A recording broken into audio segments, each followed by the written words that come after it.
have a good time on this recap show, talking a little bit about the recruiting and everything that went on yesterday with National Signing Day. I first want to make sure that I let all the kids know, and I probably say this a number of times a day, is that it is not over. I think the gospel singer has a song, Israel. He says, it's not over until God says so. He says, so I count it all joy. It's not over. Yeah, Marcus is on, man. Dixie is on him and Southern Utah. It's happening, brother. We might have something by the end of the day. Try Jesus, but don't try me. Rick, because I fight. Rick, that's one of my favorite songs. That's one of my favorite ones.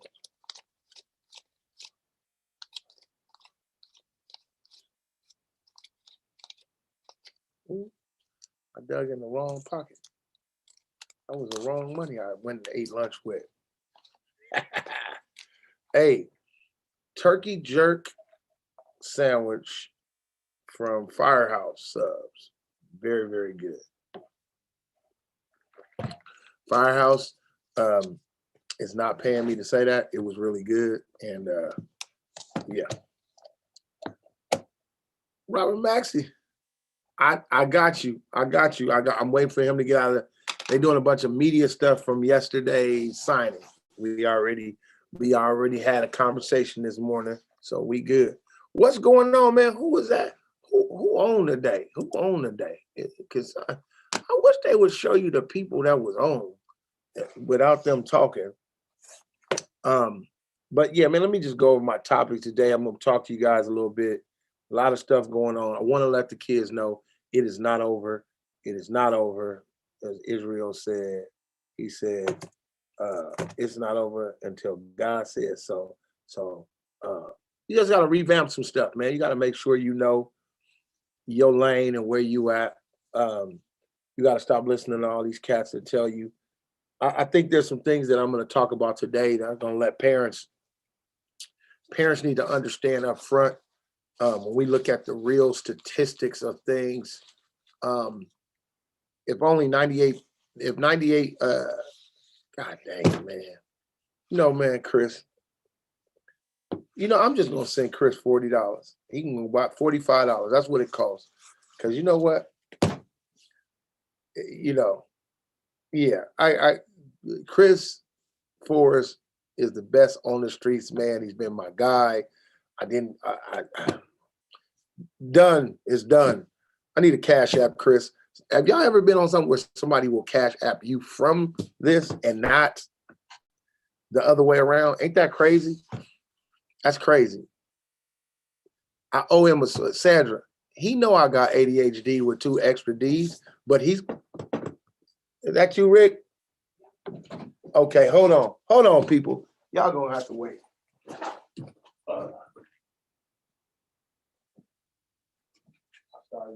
Oh, hey, I'm sorry. Hey, by chance, do you have any eraser markers? Oh yeah, I got a whole lot. There's none in there that work. Oh, can I use? I just need 1 or 2. Yeah, you good, man. Thank you. I'm on live, y'all. Y'all just hold on. Sorry, guys. Nah, Rick, hold on. I dug in my pocket and got lunch. Oh, no problem. Okay. I had that money and didn't even think about it. Okay. All right, guys. So we in there. It's my guy. That's Mr. Rick Stevens. And I'm gonna have him on the show soon because we gotta do get you guys ready to go with Index Universal Life Policies. Gotta get it done. So a lot of stuff to talk about today. Today we're gonna have a signing day recap. We're gonna talk about the Pac-12. We're gonna see, I see Tony B talking a lot about he went to Chicago, man, to the Bears. I saw that. Stop, Sandra. Now, see, people, you always got an instigator, co-signer. They're going to just stay on your head. But we're going to talk about the Pac-12 and their signings. I saw Tony B Chris, maybe you can come on and talk to us about what Oregon State did. Um, I want to let the 21s know again, it's not over. I want to give you guys some options on what's going on with junior college and NAIA. Had a great conversation this morning with Jason Martin at Independence in Kansas. Really looking to, and really did some research on the top junior college players and where they're coming from. And that Kansas market is amazing. So when you start talking about Independence, Garden City, Hutchinson, Kansas, Coffeyville, some of the best junior college football played in the country outside of East Mississippi, and those schools is in Kansas and in California. But with us not playing, it's a good time to grab and look into another market, as well as really your local schools, making sure that you're at a school where you can really put together or devise a plan with your kid. And that's what we talk about more than anything with our service, is that you have a plan. 22s, I'm going to tell you this, I'm going to say this today, and if everybody that's listening that has a 22 did not learn something from the 21, it is this, and I'll give you this before we get to that point today, is that you need to do what is called, you need to make a decision early. Your decision, I can tell you right now, if I'm a 22, I am taking unofficials, and my number one question is, Coach, can I commit to this offer if they offer you? If somebody says that they're going to wait and they want to see some more, I mean, I had a conversation this morning with the University of Arizona. They're looking in the portal. A lot of guys are going to wait. If you were 22, I'm telling you right now, if you have 2 or 3 schools that have offered and you've been having a conversation, I know they're just getting ready with the 21s and getting stuff going, and they're going to get ready for spring ball. The minute they finish spring ball, mid-April into April, I'm committing. That would be my assessment. I am not going to allow the rest of the year to go through. Now, with that being said, I may get on the phone with a college coach while we're on here today, because there is something called, what's up, Zaire, man? Miss you, man. There is something on here called, there is something called a financial agreement versus your commitment. And you need to start talking to people about getting a financial agreement. So you saw what happened with the Florida kid, is that you can get a financial agreement in place before you actually sign a letter of intent, which means it becomes binding.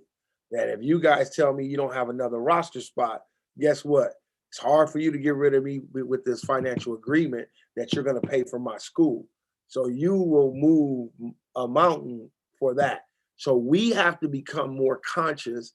And these are the things that happens with working with a service, as opposed to the hookups that people don't talk about, is making sure that if I'm going to do something, I get a financial agreement with this particular school.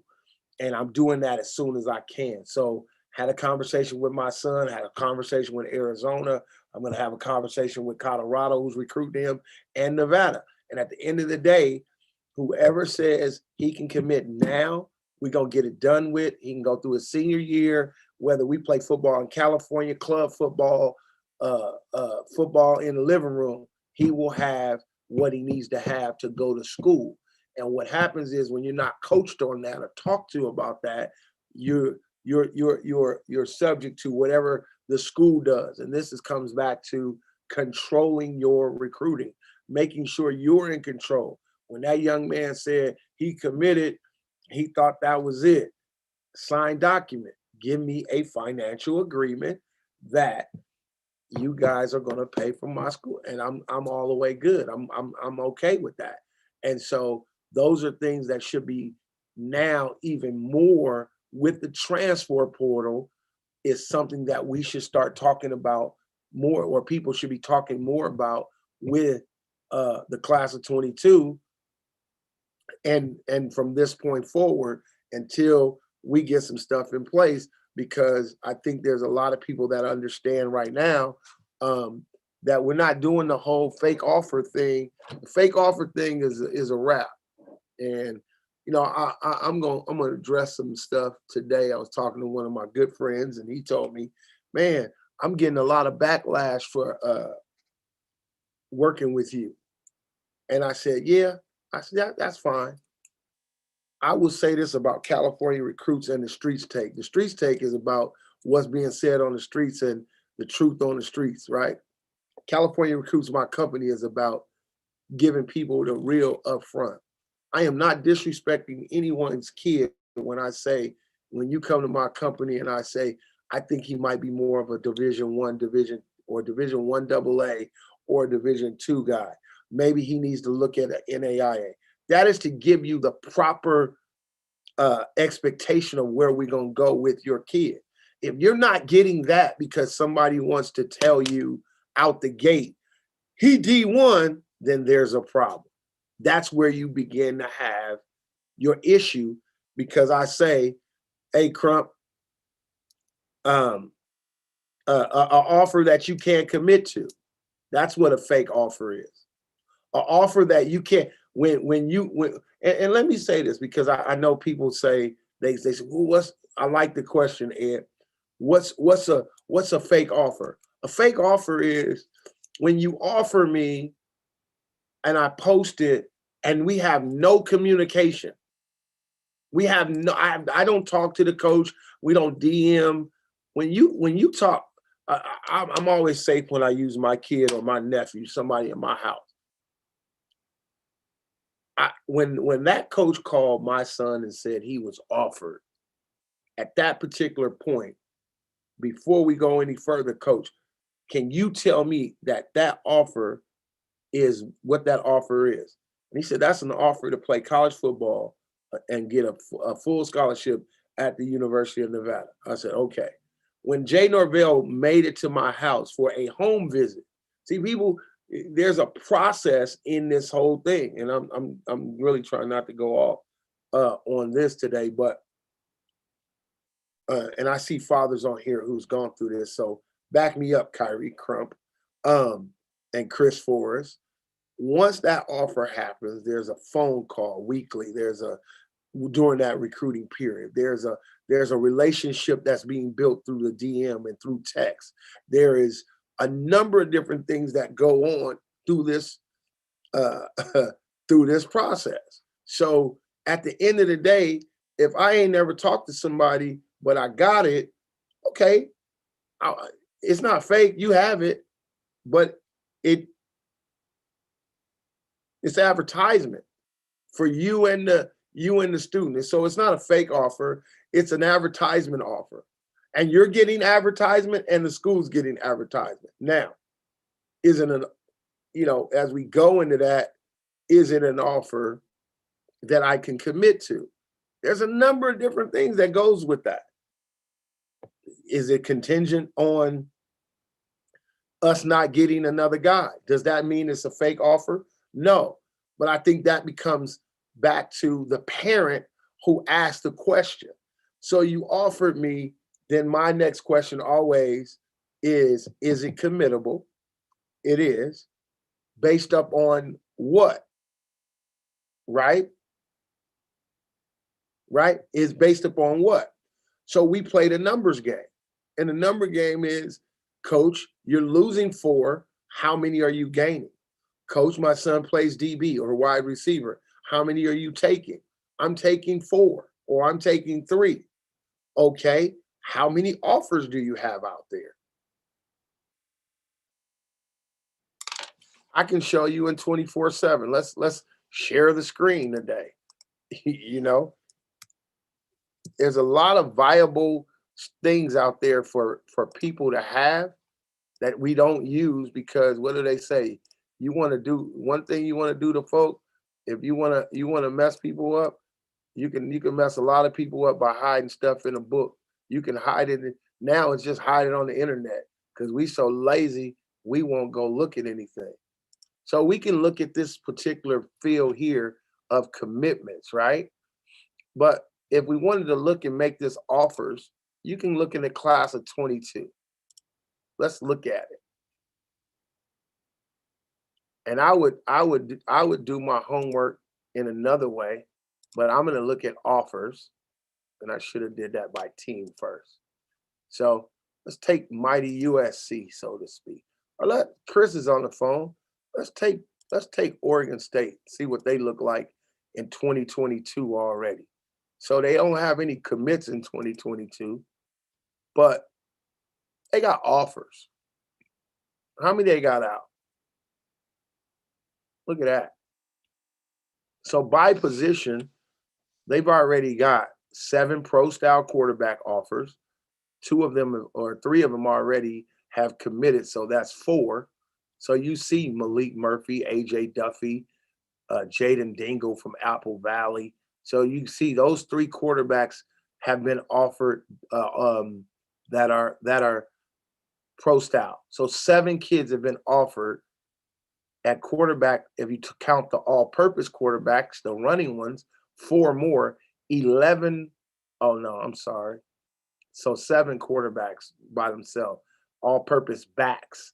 7 running backs have been 12 wide receivers. So you already see 8 tight ends have been offered. You can go find that out. You can look here. Maybe somebody got an offer, and then you go here, 5 offensive guards, 1 center, 4, boom. Now, here's the thing. Those are offers that they actually post. Here are prospects. High choice, interested in them. 126 are on their scout look. So maybe some of the scout look kids got offers, but they're not on the offers. They're prospects. So there's a difference between getting an offer and a prospect and that whole thing and where you want to go in there. You know what I mean? It's coming. So that's one way. Oh shoot. Well, that's one way that I look at it, and you follow it. You count numbers, you look at it, you study it, you get with your recruiter and say, hey, I see this on this particular page. I see what's going on. You know, yeah, Toby, if you start me up with them startup offers, Maybe somebody got to study it. Me Get with your recruiter and say, hey, me and you gonna have a problem. Toby said the startup offer. Shut up.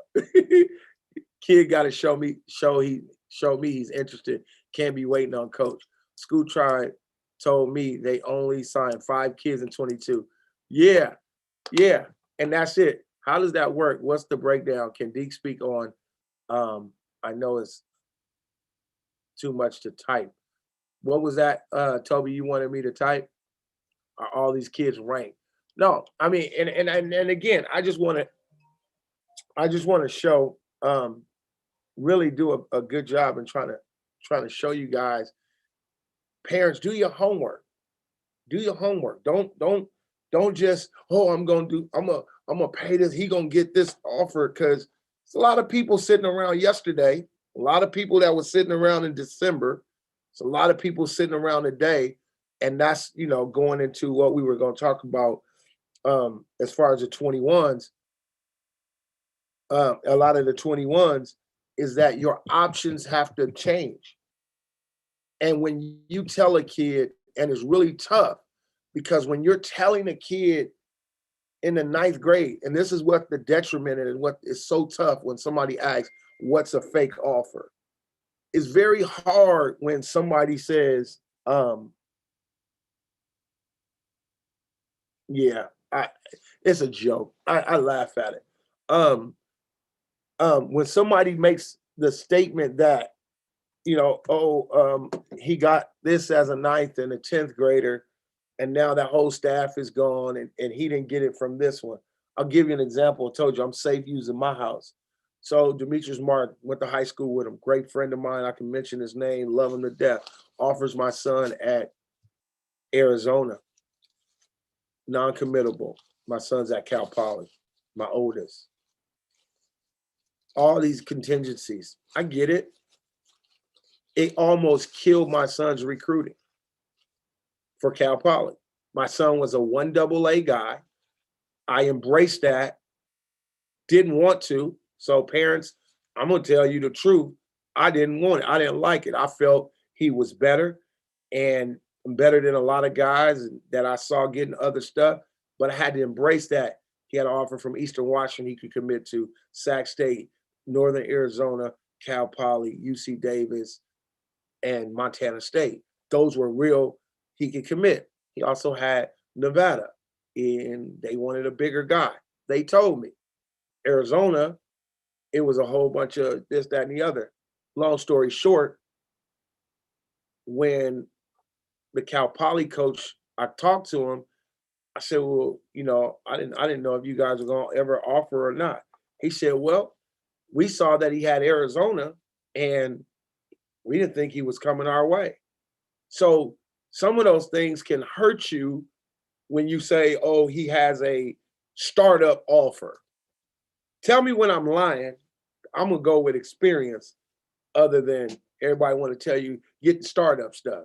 See, again, we gonna deal with truth on the streets take, or we just gonna keep letting you come up to 2020, 21, and then 22 happened, and now you looking boo-boo face because you kept listening to the games. So at the end of the day, that almost hurt him. Then I walked into Fresno State with my middle son, even more upset. I go to the school, graduate, my school. Why y'all haven't, neither one of y'all, you haven't offered neither one of my kids? I go in there, coach played it right back on me. My son Isaac, 6 Pac-12 offers. Couldn't commit to none of them. 6 of them. He had SC, Oregon, Arizona, Arizona State, Colorado, and Utah. Yep, that's what he had. Couldn't commit to him. He went to Nike, MVP, goes to the Open, does his thing, 4.43. None of them schools. He's number 3, he's number 4, he's number this. Nevada, he's number 1.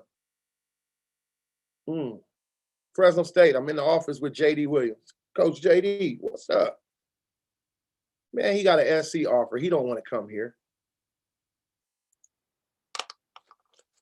Zach Words. Tedford walked by me 3 times, never said hello, nothing. Why? You got all. So you gotta understand what can hurt you and what can't hurt you. Right? The goal is to find out where you are as soon as you can so you can manage expectation. Because neither me, 7-on-7 coach, club football coach, or anybody goes home with you and your kid and has to deal with his emotions and about who he is and what he is. And now he's feeling like he's inadequate and he's not as good as his friends and he's tired and he don't want to play no more of this game that you saw him love and that. So realistically, manage expectation, man. And that's all I'm gonna say about that. Didn't want to even go that route today, but with the 21s, you know, ain't nobody, none of the cats, nobody is at the house with us, Crump. My son looked me dead in my eyes after he ran that 4.43 and won MVP. Cal called and said, that ain't, yeah, we took this other guy. He looked at me and said, Dad, what else do I got to do? I said, man, I don't know. You know what? And I prayed about it. I said, God, put him where you want him. And that's where he's at. And the other side of it is, I said, what else you got to do? You got to embrace those who like you and dealing with you. So that's what I'm going to do. Like I told my son, I'm going to embrace those who are going to listen to me. I'm going to have a successful company, and everybody else that want to be lied to, go be lied to. You'll have to deal with your kid, not me. Because I'm not going to lie to him. It's a double standard because the schools that say they aren't aggressive with the offers like the bigger schools are. Well, everybody's like that, Matt. I need to understand what you're saying. You said double standard because the schools that say they aren't aggressive with offers like bigger schools are. Well, everybody's going to be real selective now. When you look in the portal, I got 4 portal calls this morning. Kids who probably shouldn't have went to the schools that they were at prior coming out because they got so, and y'all heard me say it many times, they were hyped and now they're there. Now here we are a year or two later and they're in the portal. And guess what? That hype is so gone. You got kids with Pac-12s and big time stuff next to their name, and ain't nobody pulling, ain't nobody, and because they haven't played. So now they haven't played. So the portal is a good and a bad thing depending on who you are, right? You look, Bookie's in the portal. Bookie's got a great name from what he did. He's been on the field at Oklahoma. He's got film. Cool. You got guys been on the portal. It's in the portal that don't have film. So they become just like another high school guy, right? Absolutely. What do you say? Then those schools look like, man, he has 4 Pac-12 offers. Well, get aggressive. Absolutely. Absolutely. Absolutely. But that becomes the coach's side. But at the end of the day, the selling point is, again, Matt, if you pull up to the Benz dealer and you were already driving a Corniche convertible Rolls Royce, does it look like I'm going, does it look like, is he in the market for a Benz? Or if I pull up to the Honda dealer, he might not think you coming to get the top of the line Honda Accord, you riding around in a Rolls Royce. If you got Alabama, then you probably get Clemson. You get Clemson, you probably get Ohio State. But you got to look at the fall off on some of this stuff. But if none of that is really where you are, and then you turn around, like I know kids mentally are having a tough time in the portal because I went D1 out of high school. Now you're telling me to go 1AA or D2. Yeah, because that's what's available. But that's hard mentally because I've been pumped up so much. Don't get me started today. The portal is a blessing and a curse. Don't jump in there unless you have a plan, just like JC. So as I said, the 2021's college options, JC versus NAIA. I will tell you right now, with the portal, junior college, and in NAIA, if you can pull $20,000, $30,000, I just did this. I'm looking at my board I had yesterday. $30,000 school just gave somebody 24,000 of the 30. Do not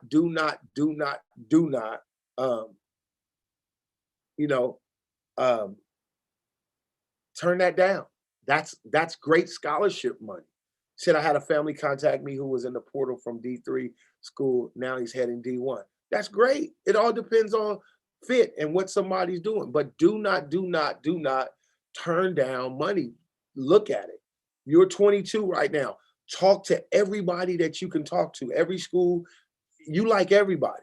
You don't know what's going to happen with COVID, with school, with playing. If you playing 7-on-7, that's the only film you got. You got, linemen's drills in front of the house and you pushing the car up and down the street. If that's all the film you got, then, you don't know what's going to happen. So you don't know where you're going to fall, right?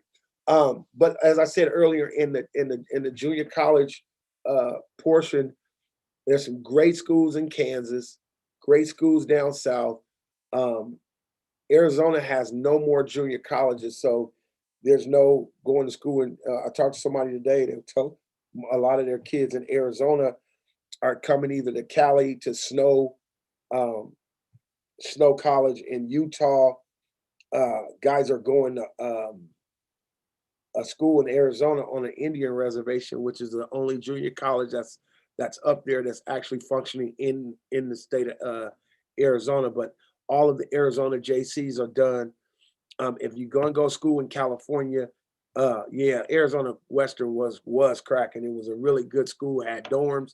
You're looking for dorm schools in California, definitely get with me. I can give you a good list of schools that will give your kid a college experience, a good feel, meal card, his own dorm away from school. There's College of the Siskiyous. They play great football. They play Butte College, which Aaron Rodgers went to. They played the Northern Division. They're on the borderline, California and Oregon. They're up by Mount Shasta. Another school called Ridley College out here in this way.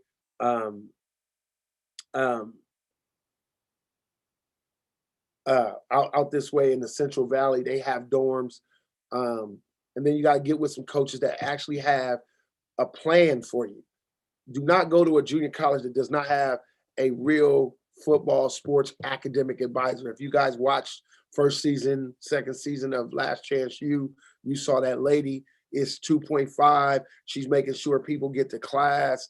You got to have a plan to get out of JC or you will be stuck. It is a hole that is tough. I know I'm 50. I know somebody just told me, put out that they were going somewhere else. So there is a ton of schools like that. I love Jason Martin, you know, family to me, Demetrius's brother. Great situation in Kansas. Schools in other states at junior colleges give scholarships. So that housing, that meal card, and playing high level junior college football is huge. So you want to be able to, you know, maybe looking at those schools in Kansas and get on the phone, but they recruit and they looking for guys that are going to possibly be qualifiers who got overlooked in this class, qualifiers that that could come and help them win and probably go ahead and move on right from there. And so you want to make sure that you get in those schools. I don't want to disrespect any of the colleges in California, San Mateo, College of San Francisco, Bakersfield with Coach Littlejohn, Ventura, El Camino. Those guys have always had great programs and have people around them. But when you stay home, sometimes you can get, you know, from JC, if you don't have a plan and your focus isn't really tough, it's you know, strong, and you can get lost in the shuffle. So you can check those schools out. We'll be talking more. I'm looking to get Jason on the podcast and talk about independence in Kansas. And then with NAIAs, I had a conversation with somebody the other day, and he was letting me to know, you know, a $40,000 school a year is giving almost 32 of that before financial aid. 32,000 of a $40,000 school with $8,000 left over, and people are turning that down. That's a bad situation. That's not a bad situation. It's bad that you're turning down $32,000 a year for school and letting $8,000 gap stop you from choosing that school and possibly going to a junior college and in 2 years getting the same type of scholarship. So if you go look at the numbers of the junior college players in California last year, if you take the top 50, top 100, after that, everybody is getting NAIA D2, NAIA, or they're not playing anymore. So my golden rule, or something that I always talked about, was if you do that, just make sure if you have an NAIA, do your homework and research on, you know, where you are measurable size, what it's going to do 2 years for you, or go and start your degree now and play 2 years, play football and play it out. A question I get asked all the time is, can a kid transfer from NAIA? Yeah, but for what? You're in an NAIA program. There are guys that have gone to NFL from the NAIA. I know the thought process is, this is my dream and this is what I want to do. One of the funny things is with the parents, if it's Kansas State, oh yeah, he with it, it's D1, he'll go. But if it's Bethel and it's in Kansas, I don't know if he want to go there. But he wants to go to Kansas if it's Kansas State. So that becomes the issue. And again, that gap of 8,000 before financial aid, and I just found out, and I wrote it down yesterday, if you're an out-of-state kid, your Pell Grant, see, this is, oh, y'all can't see that. Oh, wow, because it's white. But your Pell Grant out of state is $7,345 on a 40. So if somebody gives you 15 academically and then turn around and give you 15 football on a 40,000, and you get Pell Grant at $7,345 and school's 40, you just got $37,345 a school. Like at the end of the day, that pays for school. That other 20, I don't know, like $1,800, $1,900 and then a coach can get you what's called a federal work study, and you get $1,500 a semester for federal work study. You do a little part-time job on campus, that's another $3,000. You end up, that school paid for. And that's somebody moving and working towards their degree, as opposed to, I'm at the junior college, took these units, I didn't like this class, I couldn't get this class. And because I couldn't get this class, I got to take it next semester and I got to wait. And now that I was going to be there 2 years, now turns into I've been there 2.5 years. And you have to always count the classes. The guy that leaves high school this year in the 21 class is now, if he's a qualifier, he's putting himself in the 22 class. If he's not a qualifier, he's putting himself in the 23 class, which right now, if anybody has talked to any college coaches right now, the 23 class is popping. It is a class where they feel like they'll get all their numbers back, and it's a class full of athletes that they like. So from my conversations with schools, they are excited about the 23 class. If I was somebody in the 23 class, I would get to working on making sure that I have all my stuff done in a way where, you know, we get it. Like I get it. Like my online presence, my video, my huddle is going to be right. And then again, that comes back to, are you playing club football? Are you playing 7-on-7? What film do you have? So that becomes a big part. Okay. I want to talk a little bit about financial agreement again. It is really important that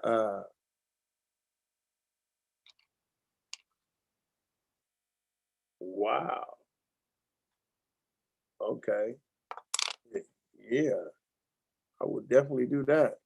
You know, how in the world you think you in a tournament that you haven't even talked to the guy about? Yes, sir. He did the schedule last night, brother. People calling me about stuff. So I want to talk about that. And I saw Matt V on here. I don't know if Matt V is still on. But I know there is a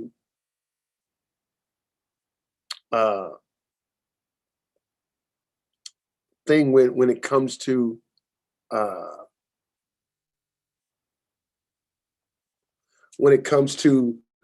a financial agreement and your letter of intent. Sign a letter of intent. What's up? What up with you, LP? Get a financial agreement. You definitely want to make sure that you get a financial agreement, because these financial agreement, as opposed to just signing a letter of intent or just committing out of your mouth, you see, as I said, what happened with the young man, it came back to bite him, and his recruiting was already pretty much over with when it came to, it came to him doing, doing that. So ask coaches. That's a new question that you want to ask. When you offer me, if I want to commit, can I do a financial agreement? Because I want to commit and I don't want you guys to, give away my scholarship. So can you please make sure, or can I have that stuff in writing so I'm okay? And you're not caught by that. Okay. Lastly, before I go over my Pac-12 recap and LP, I'm glad you on here, so stick around. The future of club football. As you guys have seen what's going on with California, it is absolutely bananas right now. And kudos to all the guys that are putting leagues on and doing what's up. What up, L? I think club football is here. I think there is a real fight that we should be fighting for, and that is the word non-scholastic. That non-scholastic sports, which means that you're, what's up, Steve? That you are not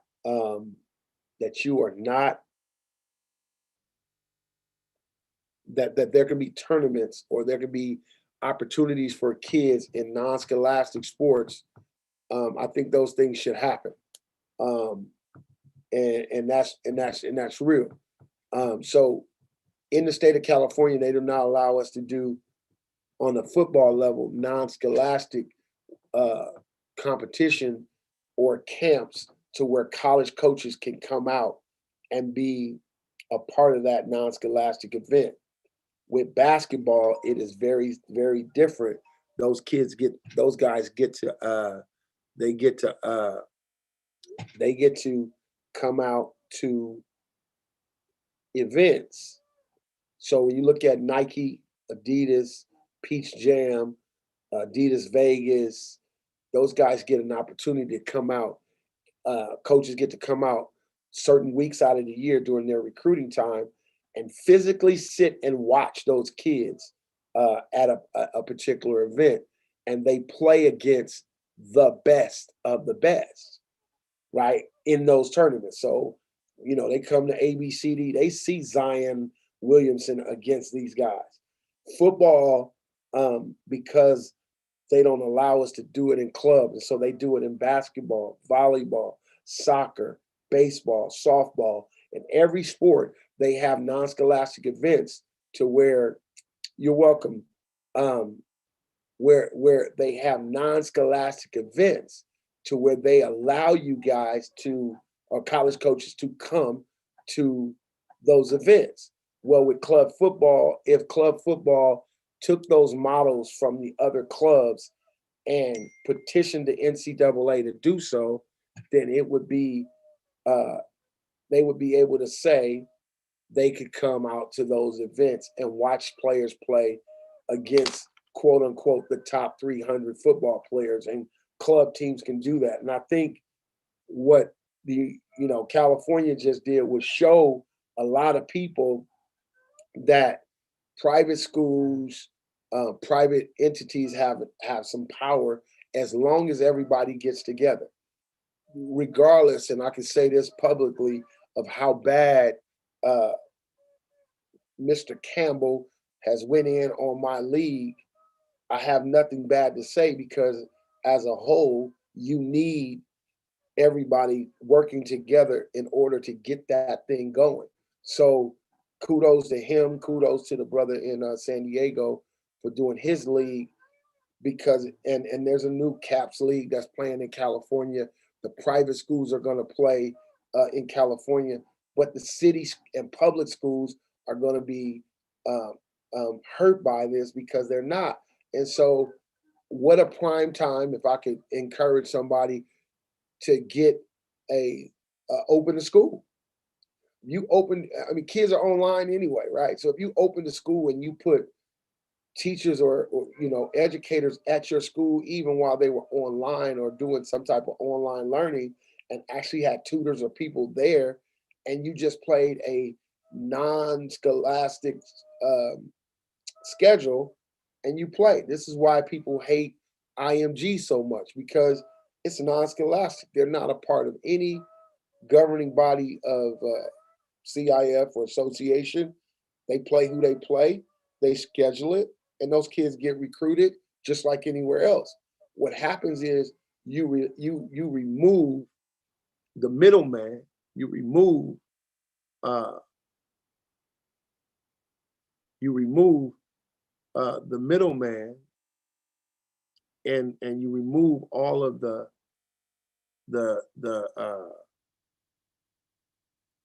the people who are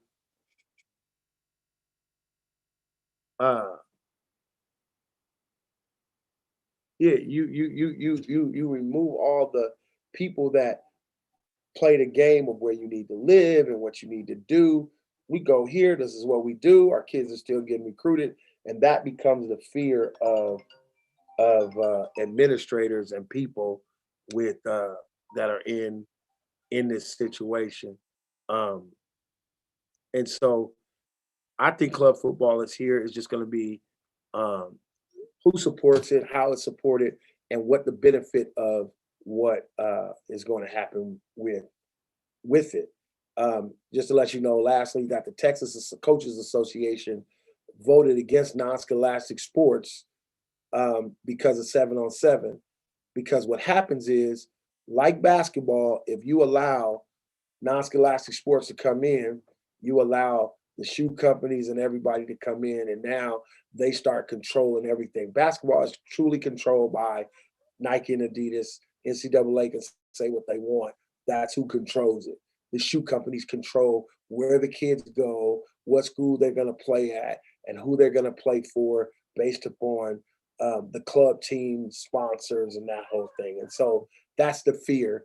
If we allow them to do that and we allow college coaches to come and see these kids play against one another in a non-scholastic situation, then your club teams are going to be huge. Your football teams are going to be huge because now Nike can say, we got Team Nike from Bakersfield, and we got Team Adidas from LA, and we got this team, that are going to be playing. And it's just a vote. But when you understand, you have to understand the rules of what they're doing. It has to become a vote that non-scholastic sports and football can be put on that same club level in recruiting and everything as basketball. So they have two very different rules. And we went through a compliance meeting with NCAA to understand that. So it kind of let me know kind of where those bridges are.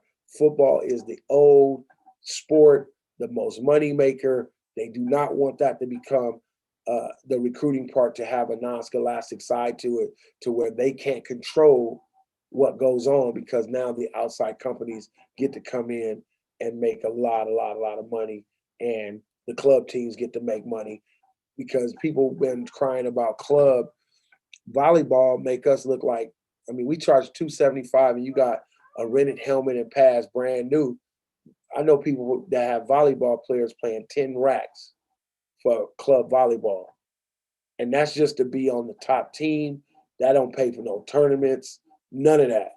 So I don't want to hear nobody squawk at nobody on 7-on-7 getting $300 or whatever they charge for 7-on-7 when volleyball, and that's where those kids are getting recruited at. That's the other side. The downside of it is that they don't even play high school volleyball. They don't care. Whether they play high school or not doesn't dictate their recruiting. And that's what they want to hold on. You got to play high school. You got to. Gave you the story years ago. Coach Jordan Hamilton with ICANN All-Stars. Jordan Hamilton did not play his senior year of high school basketball, still was ranked the #1 player coming out of California, went to Texas, went to the NBA, and did not touch the basketball court his senior year. He played club ball, and when he transferred from Dorsey to Dominguez, they would not let him play. And he was like, okay, didn't stop his recruiting. Why? Because he could play club in the spring, played in the All-Star game, got the MVP, and that was it. And he went to the University of Texas and went on. You have to imagine. I mean, really look, Corey Foreman did not have to play football this year. Rashad Davis did not have to play football this year at all. So whatever you've done or they did prior to was enough for them to still be able to get a Division I scholarship. And it was in high school, and it was 7-on-7. They did some things. But had they played this year or not played, or just it didn't matter. And so that's the fear of losing control with this whole process. So let's get to it, man. Recruiting wise, man, let's look at what happened on yesterday. There was a ton of schools, and we're gonna look at the Pac-12 and look and see. I know everybody's all excited about. I know a lot of guys are excited about what happened with. What happened with the University of Southern California, and the fact that SC had a tremendous, and I think a lot of people are excited about SC because in recent years, you know, I don't know. In recent years, I think people really felt like SC didn't get the guys. We had a lot of guys leaving, leaving the state. But we're leaving, SoCal, and I think people are really excited to say there's a lot of kids that stayed home. A lot of kids stayed, or some of the top kids stayed home. How about that? So they gave Northwestern the 10. Iowa State, this is 24/7. They gave them 9. Oh, okay. Cincinnati 8, Georgia 7, Notre Dame 5, Texas A&M got 4, Clemson 2, 3, Ohio State 2, and what is it? Alabama was 1. Okay. Well, I don't subscribe to that stuff in that sense because I think there's an East Coast bias when it comes to anything that goes on. But when we look at 21 commits, let's look at the Pac-12. Let's see what the Pac-12 did.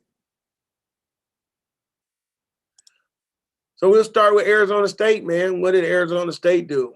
Arizona State. What did they get yesterday? I think we'll see what their number is at the top. Bop, bop, bop.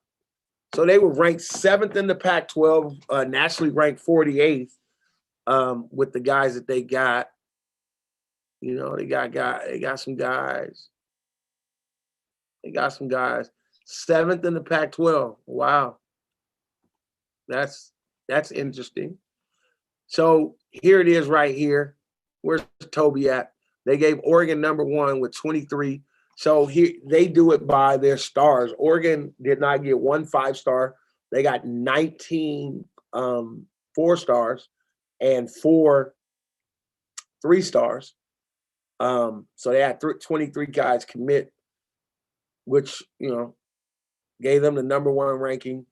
I don't know how they get no 5-stars, and SC got 14 and 1 5-star, which Corey Foreman was the number 1 player in the country, and then they got 7 3-stars and 14, and they still didn't. So okay, they got number 2.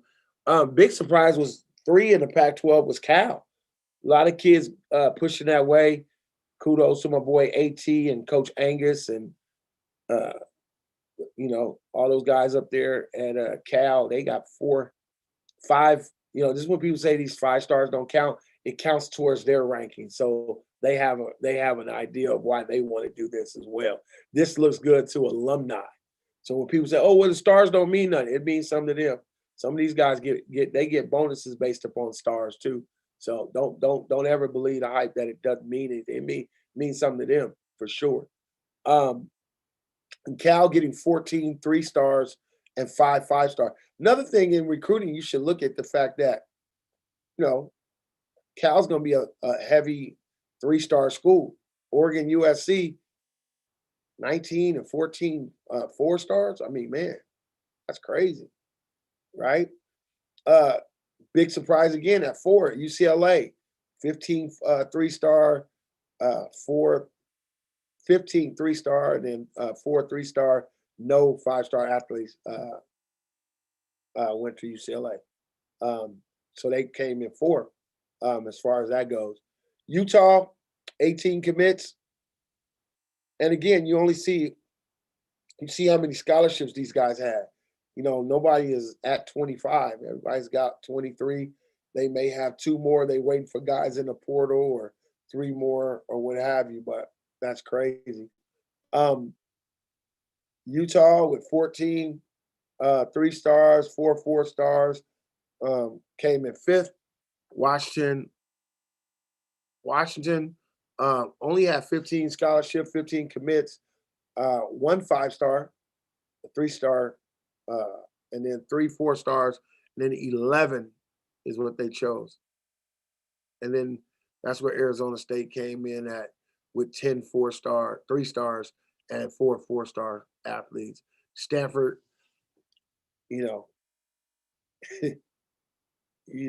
grades. They just gonna be solid. And then, I mean, I wish, I hope people look at this, but these parents, like Washington State, not 1 4-star, not 1 5-star. They got 20 20 3-star athletes. Colorado, 17 3-star athletes. Arizona, 18 3-star athletes. Chris, is that why you didn't get on? Y'all only had 10 commits? Does Oregon, somebody call Oregon State and find out what's going on? Are y'all not recruiting, Chris? Or y'all just didn't have no more scholarships? Like, what in the world is going on? Are you serious?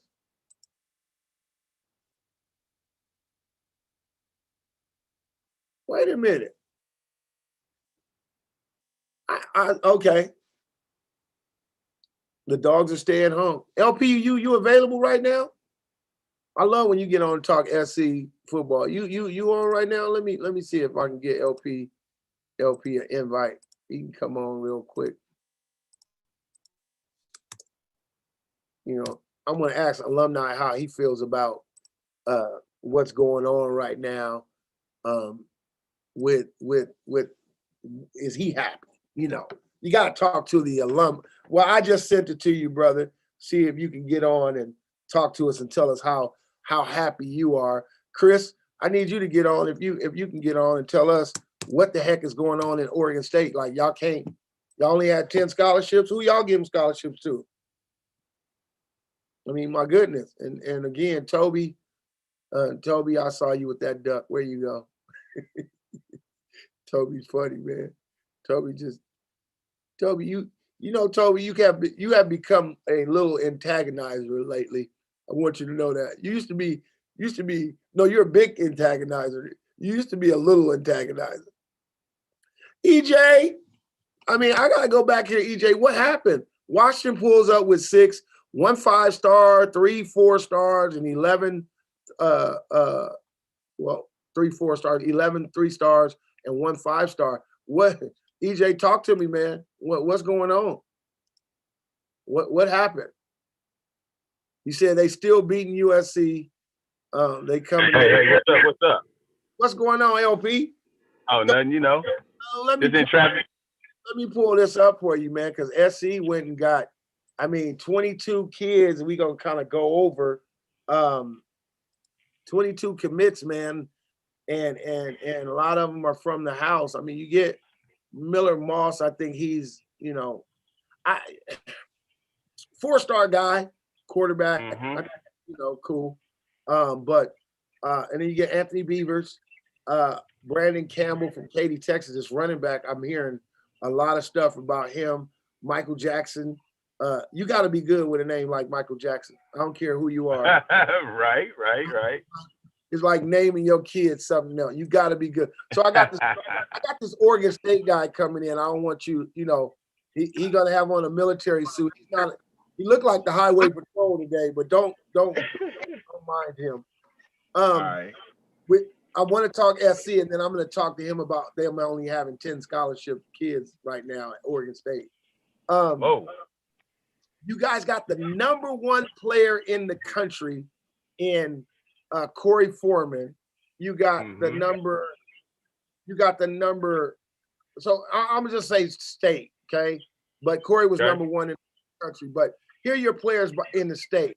Miller Moss was ranked number 6 quarterback. Beavers 19. Okay. Brandon Campbell out of Texas was 47. Michael Jackson, the 4th best player in the state of Nevada. Corey, number 1 across the board. Rajon Davis, number 3. Jason Dart, another quarterback out of Utah, was number 2. Sierra Wright, come on, Claw's son, number 8. Julian Simmons, number 4. Hudson Ware, 11. I mean, Larry, these numbers sound like stuff that you guys are used to. I mean, as alumni, are you happy now, or are you like happy with the recruiting when you hear that kind of stuff? Yeah, I'm happy. It's starting to show that these coaches are starting to get out in the trenches and do some recruiting like they're supposed to, and get these local kids to stay. The number 1 kid, what's his name? What's the number 1 kid's name? Corey Foreman. Getting him is big because this is a copycat era for these young kids. If the big dog comes, the other kids will come as well, especially if we keep continuing winning like we have been doing, and even step it up even a little bit more, the kids will follow. So it's a good trend. But you know me, you know how I feel about stars. Them stars don't mean nothing. You got to Saturdays is the real tell. So we got to get the kids in there and see what they can do on Saturdays before I can really comment on all that.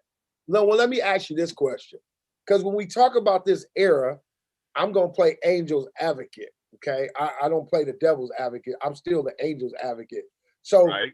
But I'm going to play that advocate. In this era, I was writing a post this morning about adversity, and I didn't get it out because I got busy doing some other stuff. So I said, I'm going to talk about it. In this era, you said this is a copycat era, and it is also an era that when you get this many guys, and you played on a team with Keyshawn, you following Johnny Morton, and you talked about Sean Jarrett, and you talked about your other Mike Williams, you play RJ Sauer. How do you get in this era as opposed to your era? Was it hard to go to a team where you had so many 4 and 5 star guys who felt like they were the guy, and the minute, because me and you talked about this, when you coming from Bakersfield to USC, it was like you wasn't a SoCal dude. You got Willie McGinnis, you got the SoCal dude. Do you feel like at some point you guys egos were a little bit different, right? Yeah, I think for my era it was real. I think for my era it was real, recognized real. You know what I mean? No matter if I was from Bakersfield, if SoCal, Orange County, Texas, it didn't matter because we had guys from everywhere when I came in. I mean, everywhere around the country. Right. Like we were the number one. We were the number one recruiting class. So that's my question. So do you think in this era where kids fall apart off if they don't got as many likes as the next dude? So when you get there, if you behind a dude that you thought you were better than in high school, and you just behind that dude, I'm just wondering at SC, are we going to be able to really handle the talent level and the mentality of today's kid versus the 80s and 90s? You know what I mean? I think we'll be able to because we got some coaches in there that have been in the fire. Kerry Colbert, the dude that came from Oregon. We got some coaches that been here, that been in the game for a minute. That if the coach is telling you something you don't do it, hey, that's on you, meaning the kid. So if these kids aren't listening to a Kerry Colbert who won a national championship and who played, for several teams in the NFL and got some NFL tutelage underneath his belt, like that kid don't belong at SC. So what we've done now, we're creating an environment of competition. And if you come to SC and don't want to compete, you came to the wrong school because you're gonna compete every week. Every year I had to compete, man, and that's just part of going to USC, and that's part of the beauty of it, in my opinion. Oh no, I know, no, and that's my point. I really want to know. It's one of those things that today's kid, when adversity comes, we see it through the transfer portal. We see it the transfer in high school. I'm not playing. I didn't come here to sit down. I'm gone, right? Mm-hmm. But I mean, me and you talked about an LP. I mean, when you got there, it was you.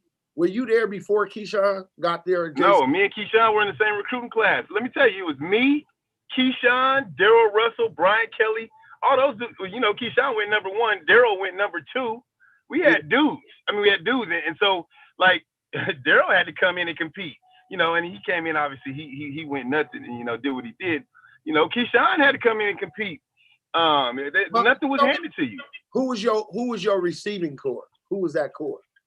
So it was me, Keyshawn Johnson, Billy Miller, RJ Sauer, Wendrell Hayes. All of us went to the NFL. All of us, but we had to share time. Nobody got to be the star. Well, Keyshawn got to be the star. RJ did a little bit. Yeah. Keyshawn got to be the star. No hands. I mean, hands down, he got to be the star. RJ got to be it a little bit as well. We had Ed Hervey, who played in the league for a little bit, but he went to. Ed Hervey is like the CEO of the Canadian League right now. Yeah, yes, sir. Ed Hervey, Ken Grace, we had dudes. So what I'm saying is, mentally, how did you guys? Do you think mentally you guys did, like Keyshawn will make the Pope cuss? Come on, man. Yeah. I knew the Yeah. youngest. I know Key now, and he still can get under your skin. I knew Key then when Key told me he was the Michael Jordan of football, right? So you got those egos at practice. You had to be strong, right? You had to but that made you guys better. I don't know. I really am interested to see what these young men are like today with today's SC. I really do, because Pete Carroll. I mean, come on, man. I was around in that time with Pete, where Lindell White's uncle Herman was flying from Colorado because he thought Reggie Bush was getting too much credit. And I'm like, dude, what are you doing? You know what I mean? So this is a whole nother era, man. It's going to be interesting to see Clay and that coaching staff pull it together. I mean, really, it's going to be interesting. So that's what I want. You know, that's what I wanted to know. You know, really like. I think the dudes like the Kerry Colberts and the coach that came from Oregon, I think they're going to be able to get inside these dudes' heads and let them know that you came here for a reason to be a dog and you're going to have to earn it. And we all going to get this thing done. And if you don't want to be a part of it, you can go now. God. You know what I'm saying? That's the take it's always been USC. And that's the way it's always going to be. Well, you know what I mean? Yeah. You either going to come compete. We got the people in place to turn you into a dog. Let's go be dogs. So let me ask you this while I get to my Oregon State buddy here. In your 4 years at SC, did you ever lose to Oregon State? Nah. We never lost to Oregon State.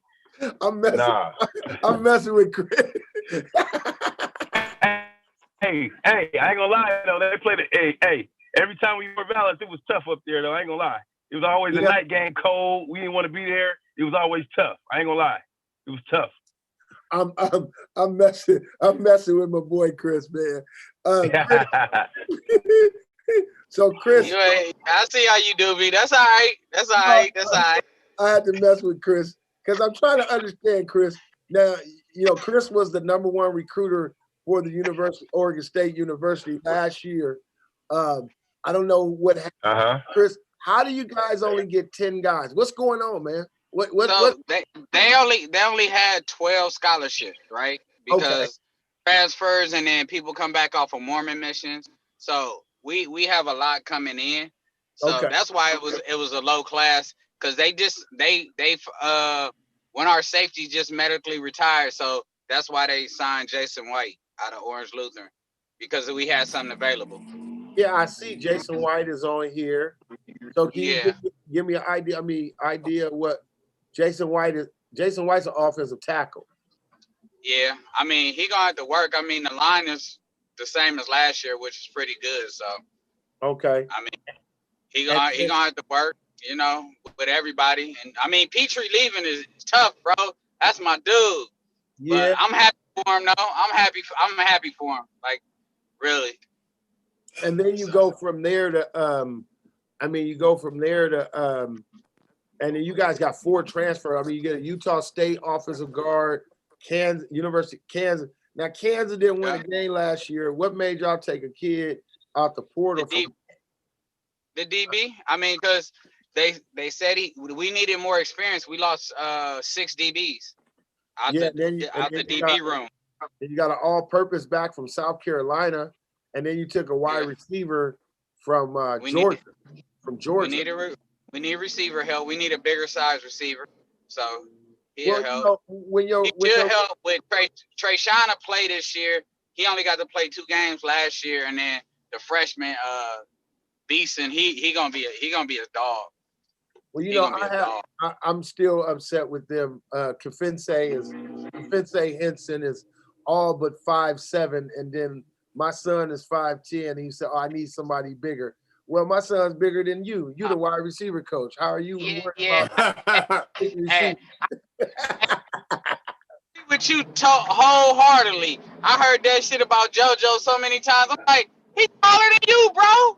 Like, what are you talking about? I can never get with the DB coaches that are 5'9.5", 5'8", and they come talking to you about, I need a long guy. what do you need? Something that you're not, like you forgot that you played the position? You know, I just Yeah, crack- I just look at it as I see what you think about yourself. yeah. You're still mad that you're not. I mean, I embrace, you know, that's why I used to attack the rim like I did, LP, because I embrace being the young, smaller guy that would tear the rim off. I don't care if you want to tell me I'm short. Turn your back and that ball bounced the right way, you get dunked on. Period. So, Chris, I need a prediction. We don't need no more short. I love you, boy. We don't need no more short receivers. We got about 10 of them. Under Okay. 5'10", bro. We don't need Dang. I need a prediction. Man. I need a prediction, Chris. When you look at this right here, it's scary. You got a whole full season. If you play a full season, LP, what's SC's record? You got your quarterback back. You lose Amon-Ra. You lose Tyler Vaughns, but you still got a lot of heat. And let me, We're gonna lose. We'll lose 2. And if we We'll go lose 2. anything less than 10-1, it's a problem. Huh? We'll lose 2 this year, but then And but then the following season we ready to compete for that title. So if they keep this schedule, let me help you a little bit better. Yeah, help me out. You open up with San Jose. You 1-1. You 1-0. What'd you say? You open up September 4th with San Jose State at the Coliseum. Smash City. You come back and you play Notre Dame. Ooh, tough. At Notre Dame. At Indy. Yeah.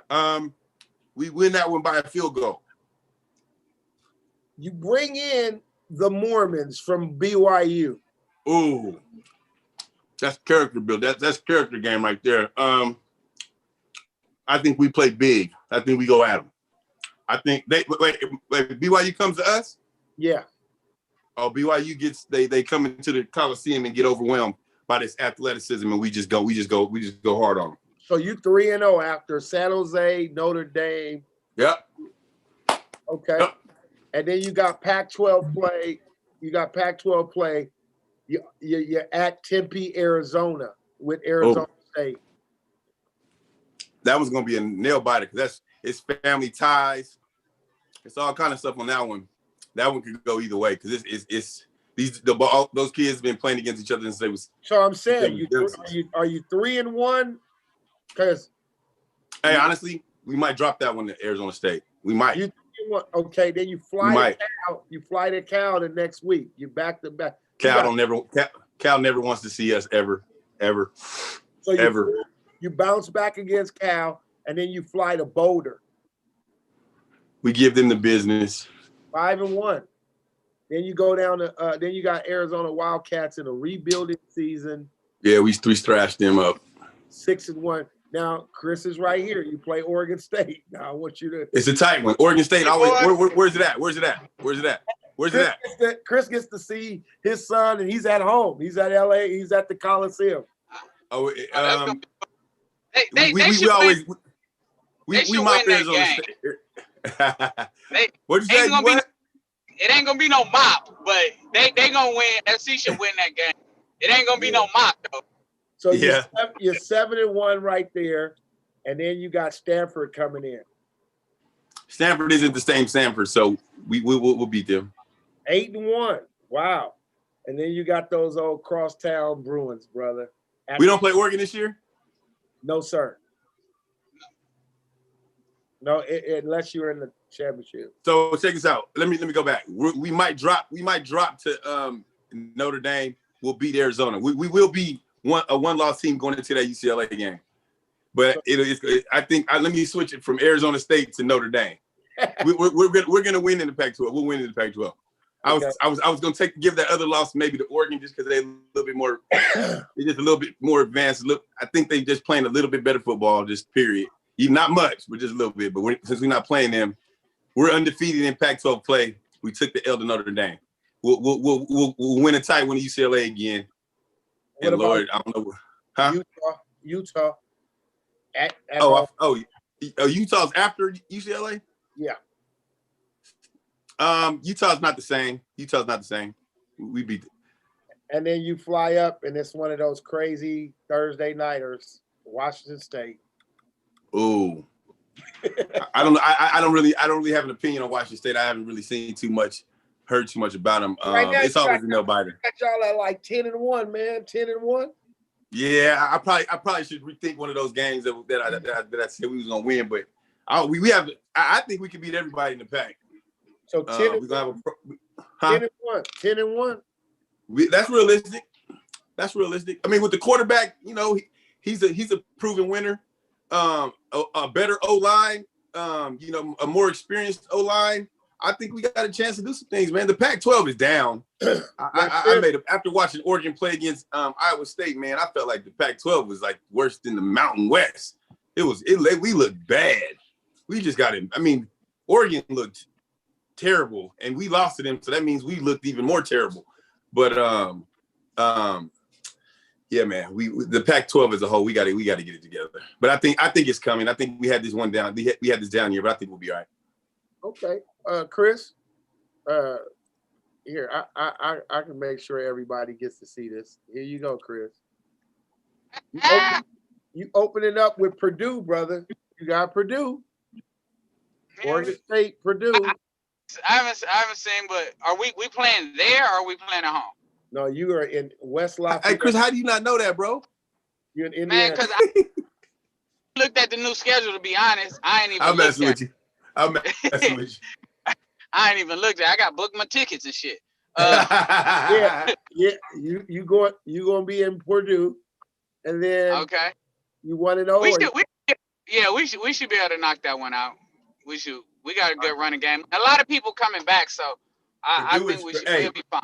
Purdue is always scrappy, always. Yeah, they are.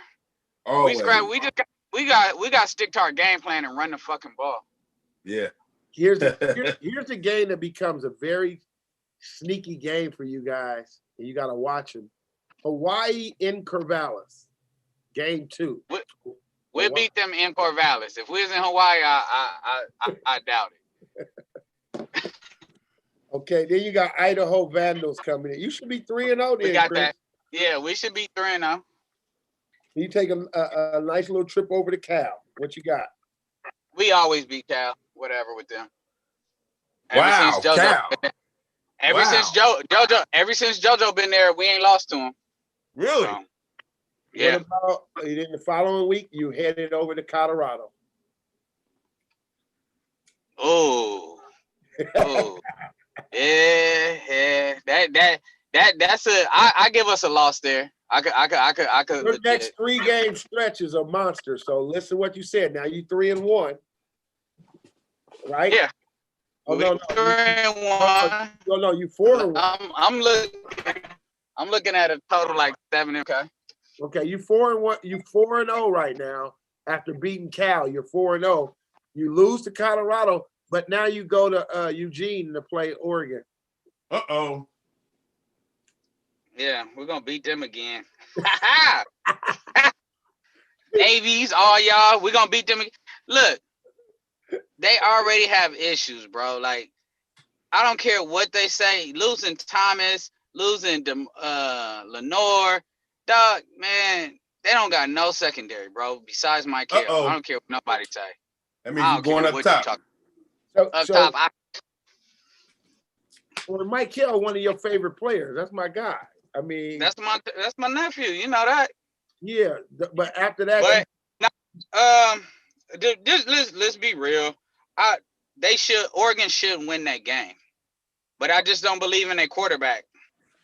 So I'm gonna give that one to us, but because it's gonna be close, it'll be a close game. I mean, man, hey, dude, looking at y'all schedule right now, it's tough. Man, you got Arizona State the next week. Who you got? I give that to Arizona State. Then you go to Stanford. We can't beat them motherfuckers for nothing. Hey, I'm gonna keep it a buck. You know what I mean? We haven't beat them in the 2 years. So now you 4-4. Now you go to Utah, or they come to you. They come to us. We'll beat Utah at home. So you 5. Oh, that's bold. That's bold. And We'll then be you got Utah at home. now EJ's listening. Now EJ's listening. You got Washington. You got Washington. That's why they canceled on us last year, so whatever with them. Man, this is Washington. Washington lost a lot. Washington lost a lot, bro. They don't got who's their quarterback? Do they even got a quarterback? EJ, who y'all quarterback? They got the kid who dad went there, who's coming now, Brock Hewitt Jr., the youngster. Hey, Brock Jr. Brock was in my draft class, man. Brock is my age. Yeah, his son is there. Oh, really? Yeah. He's Brock is my boy, man. I'm gonna take us. I'm gonna take us in that Washington game because it's at Corvallis. And then you go to USC. They got that. Charlie. USC will take that. Now you right there. Now you 5-5 again. Now you got Washington State. And that's probably what I saw 6-5, 7-5 for us this year. So 13. No, you were 6-6. So now you 7-6 now. Yeah, we have a winning record this year. Oh well, you just went to the Sour Patch Bowl or something. You got a bowl game. You win it. Hey, we need one. So let's EJ White. Here it is. EJ White. Oh, EJ gonna be 0-3 in the first games. All right, I'm gonna let y'all pick this for Washington. What y'all got with Washington? Washington opens with Montana Grizzlies. Got him. That's but then they go to Ann Arbor. They go to Michigan. L. Yep. L. Hey. The reason why, Big Ten football, it's gonna be 106,000 in them stands, and they're gonna jump on you on Washington's neck. Watch. It's different. It's different when you play there. Big Ten football is different, homie. The crowds are nutty. Put it like this. The games in California, the Pac-12 games look like high school games compared to Big Ten games. So y'all giving Michigan that win over I'm giving Michigan the win. And then they got Arkansas State. Hey, they better be careful. Arkansas State got some receivers that's real. I watched them play last year against Kansas State. They got some receivers that's real. They better be ready. Okay. So I mean, you give them? They'll beat Arkansas State. So they 2-1. Cam better be ready.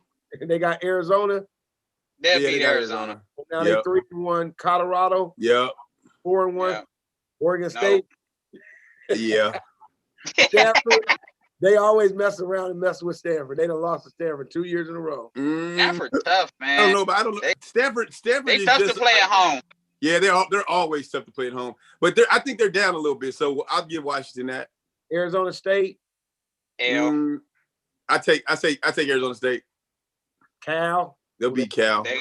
They'll beat Cal. The big game for the Pacific Northwest. I think they'll beat Oregon. Oregon in Seattle. Oh, they'll beat Oregon. They'll beat Oregon. In Seattle, yeah. UCLA is gonna play them real tough, but UW will win. They last 5 games is at home. They should win those. Larry, this game is in Seattle, but it's the first time Cam and Carl are gonna meet in college. We all going to this game. I'm with it. We need to meet. You need to meet us up there. I will be there for 100%. I will be there. Okay, who wins this game? UCLA, Washington, UW, and then they come back. They got 3 home games right back. They play Washington State. Man, they play 5 home games in a row. Yeah. How does that work out? Well, no, they'll switch this around, but yeah. How do you think they get Washington State again? Yeah. Yeah. All right, I need y'all to help me with this Oregon State the schedule. Woo! Oh, Oregon. They open up with Fresno at Oregon. Oregon. They're at Ohio State the next week. Ohio State. Stomp City. Wait. Y'all, hold up. Wait, y'all gave Ohio State that quick? Stomp City, homie. We got Pac-12 on, got to earn. We got to earn our respect back. We've given up the draws. Bro. Wait a minute, y'all just give Ohio State and Stony Brook. I don't know if that's like come on, that's on y'all schedule. Yeah, Stony Brook. I just said I don't know if that's a Snoop team or what. Come on, bro.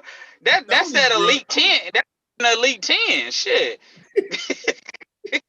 Hey man, don't put them in my league. They the Sea Wolf. I ain't never seen a sea wolf. What is a sea wolf? Man. Come on. So they 2-1 now. Does Oregon beat Colorado, Yeah. Arizona, Stomp City. Cal, Yep. Oregon State, Yep. Washington State, Yep. Stanford, tough game. Close, but they got it. UCLA at UCLA, Close. at Utah, Lose. and then at Washington. Beat them. No, they're at Washington. Washington. You said Washington would beat them already. Wait, I said Washington will beat. Oregon. Yep. Washington will beat Oregon. Is at Washington? Yeah, I'm sorry. Washington will beat Oregon. Let's see what old Chip Kelly, will he keep his job? He opens up with Hawaii and Pasadena. He should win, but 2 years ago, he lost to San Diego State. Will they play LSU at home? Yeah, Wow. You might want to be home for that one. Carl, you make some money that day, boy. They play LSU at the Rose Bowl. Woo, Carl Jones, you can make some money that day, boy. And then they got Fresno State at the Rose Bowl. Yeah, that'll be a nice one. They'll knock off Fresno. Fresno's I'm trying to understand what in the world is Fresno State thinking about. they trying to get some reps, huh? Well, I know Saturday. Ooh, UCLA's schedule is boo. They got Isaiah in them. Oh, that's Fresno State schedule. I'm sorry. Fresno State can go. Fresno State can. Hey, yeah. what was Nevada's record this year? 6-2. They played 8 games or 7. Did they get a bowl game? And they won the Potato Bowl. Yep, The what? Potato Bowl. Where was it at? Idaho. Oh, okay. They open up with Cal. So Isaac opens up with Cal. At Cal? At Cal, and then they play Idaho State Bengals. Then they play Kansas State at Kansas State. He can get down there.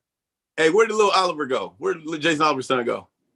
He's only a junior. He what? Oh, really? Oh, shoot. Yeah. He's Oh, wow.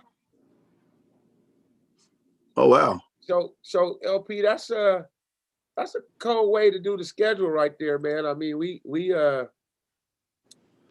talked about a lot right there. I mean, I think Bulldogs by 3. Oh, Lamont, we ain't even yeah, you see. Oh, that's a D. Stony Brook is a Division I in New York. I know it was It's like New Liberty University. Hey, Liberty University knocked off some people last year. You saw that? Man, they knocked off a lot of people. Yeah. Who did? Matt, did you just say Ohio State by 20 over Oregon? Maybe. The way the Pac-12 looks, yes. Yes. You think so? Yes. I mean, hey, did you see what we did against Iowa State, bro? Nah, I'm just looking at this Fresno State schedule. Lawrence Larry was out there looking like Superman, which he is, one of my guys, but Lamont said Bulldogs by 3 when they play Oregon. Hey, Toby, what happened to the antagonizer? Where is he at? Toby got a Fresno always beat. Oh, he talking about the UCLA game too. He said we beat UCLA by 3. Hey, but y'all losing to Cal Poly. Tell you that right now. Cal Poly finna come knock y'all off. Well, Fresno State. Yeah, they opened up with San Diego. They got Fresno, South Dakota, Idaho. Yeah, so they got a cool 1AA schedule. They got another. Isaiah gonna be a sophomore? No, Isaiah is a redshirt freshman. Last year didn't count. He's about to play 6 games right now. They won't count. What you mean 6 games right now? They're finna play a spring schedule right now. They open with UC Davis. Who is? Isaiah. Really? They open with UC Davis, Eastern Washington. They play in like 6 games, and then they'll get off in April, and then they come back for spring ball, and then summer ball they play, and then they play this schedule. So he'll be a redshirt freshman? He'll be a redshirt freshman again. Wow. Yeah. Okay. So it's cool. So even Isaac played all 8 games. He'll be a freshman next year. He'll be a regular freshman or redshirt. He'll be A regular, true freshman. He'll just be a true freshman. That played Okay. 8 games. All right. Yeah. All right. And so Cam will be a regular sophomore. Okay. So Carl too? Carl as well. Yep. Okay. Lamont is breaking the stats out on y'all today. He's Fresno State has beaten UCLA at least 3 last 3 meetings. Oh, we own the Bruins. Wow. Hey, but now LP, you were gone. You were gone the Holiday Bowl massacre. Fresno beat USC. No, I was in high school. I was a senior in high school. Wait. You talking about back in the day? When Fresno beat With William McGinnis? I was a senior in high school. I was at the game. I was at that game. At the Holiday Bowl, San Diego. Yeah, I was at that game. Titus White he destroyed SC. And James, it was a running back from BHS that played for Fresno State, James Allison. yes. Yeah. Yeah. Okay. Yep. So I was at that. We was at that game. Me and it was a couple of us players. Van Horn took us up there. So what's really crazy is that Fresno just got the running back from Utah. Yeah. Fresno's not going to be just no pushover. Fresno's never been a pushover. They play everybody tough. They played everybody tough since the beginning of football. Wait. We got the OG Chin on here. We gotta make sure. We gotta make sure we put. We gotta make sure we see who nephew is playing. Oklahoma. His son go to Oklahoma State. So. Hey, who's that? The kid from the school in the Valley in LA that transferred from Oklahoma. What's his name? Pleasures. TJ. He goes to Utah. That's why that Utah game is gonna be tough. Yeah. What happened in Oklahoma? They wasn't giving no burn? No, I mean, when this portal opened up, a lot of kids decided to, and you imagine. So think about where you were at the point when you told me you only had how many catches at SC, let's say your sophomore year, where you right there. And if there was an opportunity for you to go somewhere else and play right away without having to sit out, would you have left? Probably. So you think in the heat, like, yeah. After my first reaction would have been like, I'm gone. I might have changed after I got some counsel and really thought about the bigger picture. But immediately I would have been like, hey man, I need to get some reps because I know I'm good enough. Because if Keyshawn Johnson can go number 1 overall, I can go somewhere in that draft, and I need to go show. No, for real. That was my whole thought process. If the dude I sat next to every day went number 1, I can go somewhere in that draft. Yeah. Okay. So I was talking about this a little bit earlier, LP, and I want to ask you this because I'm going to ask you again. Do you see what I mean when I say adversity? Though you talk about being with Keyshawn, you talk about being at a SC at a time. I mean, dude. When you say that to me, I mean, man, I'm like, dang, Keyshawn and D. Russ went 1 and 2. Like that was crazy because in my recruiting class, not just people while I was at SC. We came to USC we were in John Robinson's first recruiting class. Right, and then they went 1 and 2 in the NFL draft. Yes. Oh, overall. Yeah, Keyshawn went in 96, number 1. Daryl went number 2 in 97. Yeah, because I was going to say. It was Simeon Rice and John Hardy, or Kevin Hardy. Was that his name? The other that was with Keyshawn. With Keyshawn. Yeah. Me and Simeon, we laughed about it. He was like, "Boy, Keyshawn was not playing about going number 1. He was not. Hey, that boy. Hey, everything. Hey, man. As much as people want to talk mess about Keyshawn, that dude had a calculated assault getting to the NFL draft. Everything he did was calculated. And when I was going through it, sitting next to him, I was like, man, that's too much. Oh. But now that, like, looking back, all that stuff was calculated. No, and he said, you know, it was like, calm down. And I was like, nah, he knew stuff like, Yeah, I'm getting $1 million from Tops, yeah, Upper Deck, for my trading card if Yeah. I go number one. Key was on Yeah. his bread, and he had me cracking up about it. It was man. hilarious. Think about all the backstories he had. The ball boy at the USC, you know, living across the street, Yeah. next to the dude that got shot at practice. I mean, you know, just stuff that I'm gonna call some of them half truths, but whatever it was, it got number It one. became, but other people do it every day, and it became the Yeah. it became the great the great situation. You know what I mean? So Yep. um Shoot, if I could go back in time, I try to mimic all that storyline stuff. You got yeah, to be calculated nowadays. You have to have some intention. yeah, and I think he was with it. But do you think that this class, and I asked you earlier, and I want you to really think about it, when you think about a lot of a lot of the stuff that goes on with these kids today, do you really think our kids can handle the whole with all these stars being on one team?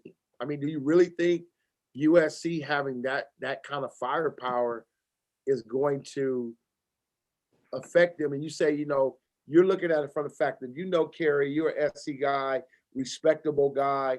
Did you guys have guys that was like really shocked that coming out of high school, I'm a 5-star, or was there ever a time for you like, man, I'm LP, I'm one of the baddest dudes out of Bakersfield, and I get here and it's like, whoa, they starting him over me? Okay.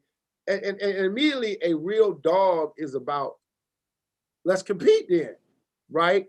But do you really feel like, because I heard somebody make a statement over on here, and they said, well, USC is in the, they kind of Hollywood, they play favorites, and another school, they make you work for it. Do you think if that becomes that, because now we got this portal, and we have this social media where when I come in, I got a mindset about myself, but I think there's a real, as an athlete, I'll be honest, there's times that you feel like, man, can I do this?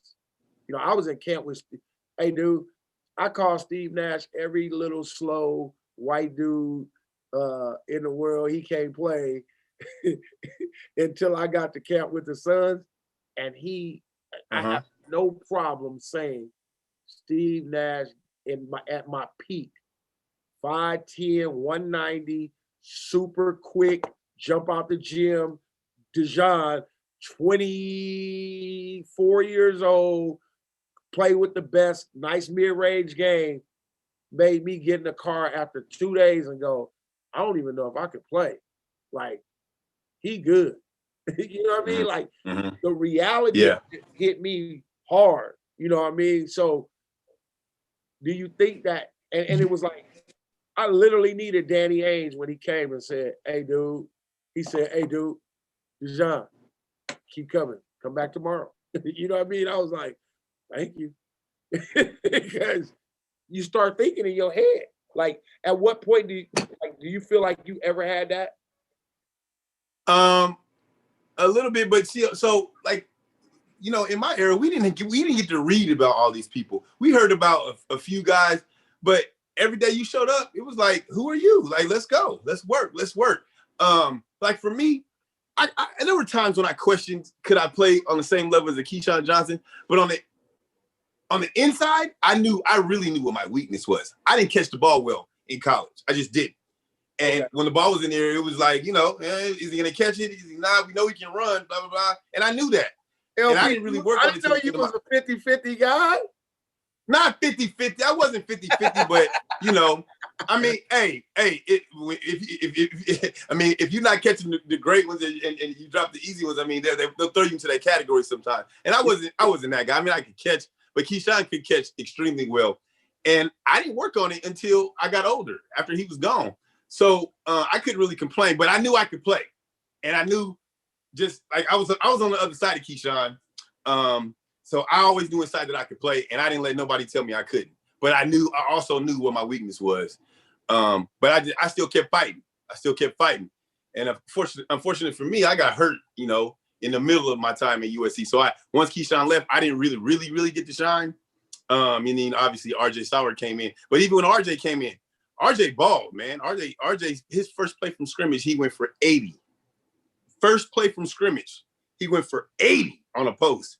And that whole year, he just killed it. That was the year he went for like 275 against UCLA in that one game. So would you say you got like, so you guys did not have,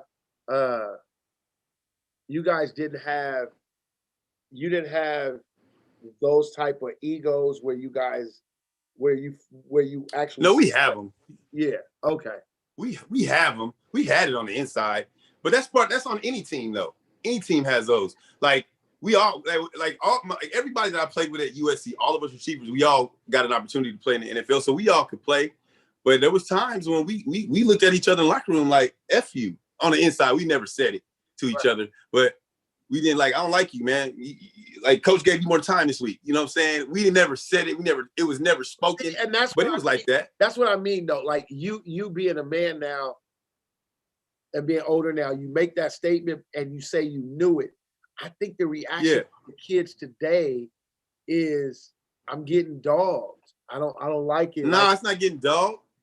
Like, and that's what I mean. Like, do you think the kids today can really take adversity? Like, because we live in this era. I don't think they can, but they have no choice. But I don't think they handle it well, but they don't have no choice. You got to, well, I guess they have choices with the transfer stuff. They do have choices, but if you're a dog, you got to be a dog. It doesn't matter where you at. Like I could have pouted and cried a couple times I wanted to, but I'm glad Toby's on here because I hear this all the time from in one of these groups, and I hear this, and so it's hilarious because I always say people don't graduate. A lot of parents don't graduate, and I mean don't graduate from youth football to high school football. And one of the biggest detriments you can have is that you're so good in youth, right? And then you go play high school and you're still good. But you didn't think that because of that, you're gonna be that good. You're gonna be that good. Your youth football and even sometimes your high school football experience means doesn't a lot of times doesn't translate over to success in college or even success, you know, on the pro level. You know what I mean? You got each level you have to earn your stripes, and a lot of guys can't make that transition for whatever reason. Like I just was never scared, and if I was, I never was gonna let them know about it. Let's go. But I think in this era we have these kids with social media and all this stuff, and they're told this. And then the shock of when I get there, I'm sitting behind. You have guys right now that have kids believing that red shirting is a bad thing. Really? Yeah, like something was wrong with you because you had the red shirt. No, like you're not good. Yeah. But I think that stems all the way back, Larry, from now I held back to get the scholarship. So I held back in the 8th grade. I've been a starter on varsity since the 10th grade. And now I get here and they tell me I got a red shirt. Like, man, hey, looking back, I wish I would have redshirted as a freshman because I'd have been getting all those reps in practice. And that means when I would have came in that second year, because sometimes how you start is how you finish and how they view you sometimes. Yeah. So like I'd have came in gangbusters because I was learning to be a wide receiver when I was at USC. Because, you know, we didn't throw at BHS, we had Steve. So I had to learn on the fly how to be a wide receiver. So, you know, with Keyshawn on the other side of me not getting balls, I was learning on the fly, bro. So, I don't know. Yeah, no, and I just think of that. I think of all these teams, and I guess maybe I'm asking about it from a Clay Helton perspective, right? Like, because your head coach has to be able to manage all those egos, those personalities, yeah, and all those 5-star, 4-star. You know, I'm the guy, I'm this guy, I'm that guy. Like, I guess, you know, in a tough way is like, I wonder who's the first guy going in the portal. Because sometimes all Hey, those, this if I'm Clay Helton, this is what I do on day one. I put this 5-star super stud player into the fire with my best dudes and see what you do. Because on the inside, the player will know if he's that dude or not from the very first snap. He'll know like, oh, I didn't really want that smoke today. You know what I mean? right. So I would put my 5-star guy against my All-American whatever on the other side and be like, let's just see what he does. And that's those will be the true tests because a real athlete will know where he's at compared to another athlete. Well, that's that Pete Carroll thing, right? Everybody's cheating. Yeah. Everybody doing it. I don't know if that's. I haven't heard. It needs to happen. It needs to happen. Right. Was that John Rob?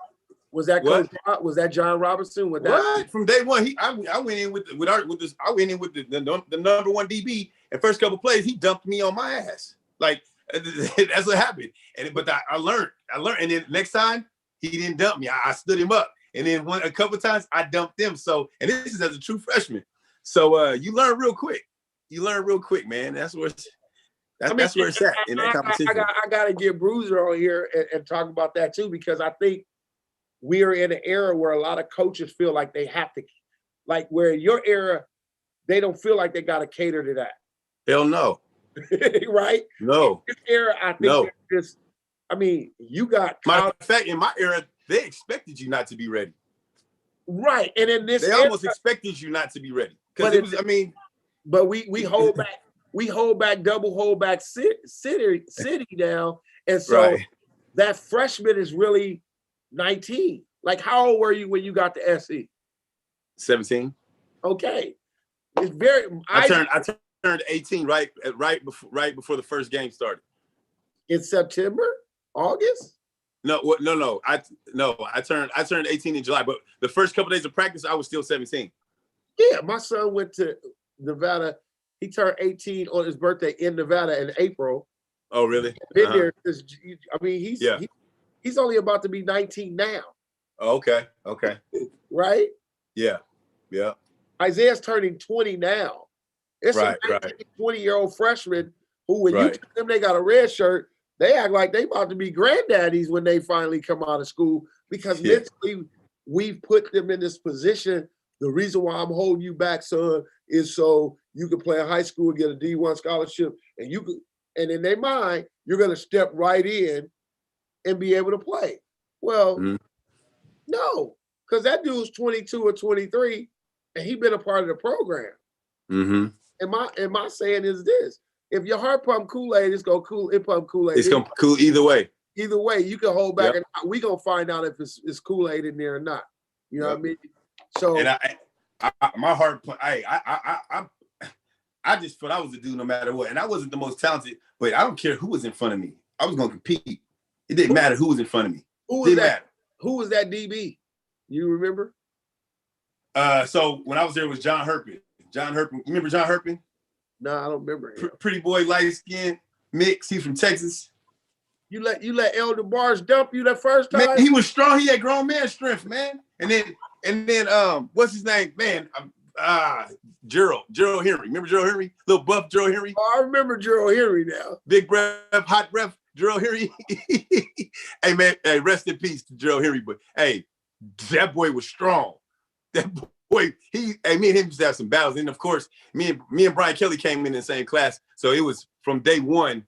Coach Robinson stopped practice and said, whichever side of the ball, the offense or defense wins this play between LP and Brian Kelly, the other group has to run, the other group goes in. You know, the offensive group won one-on-one. I murdered Brian Kelly.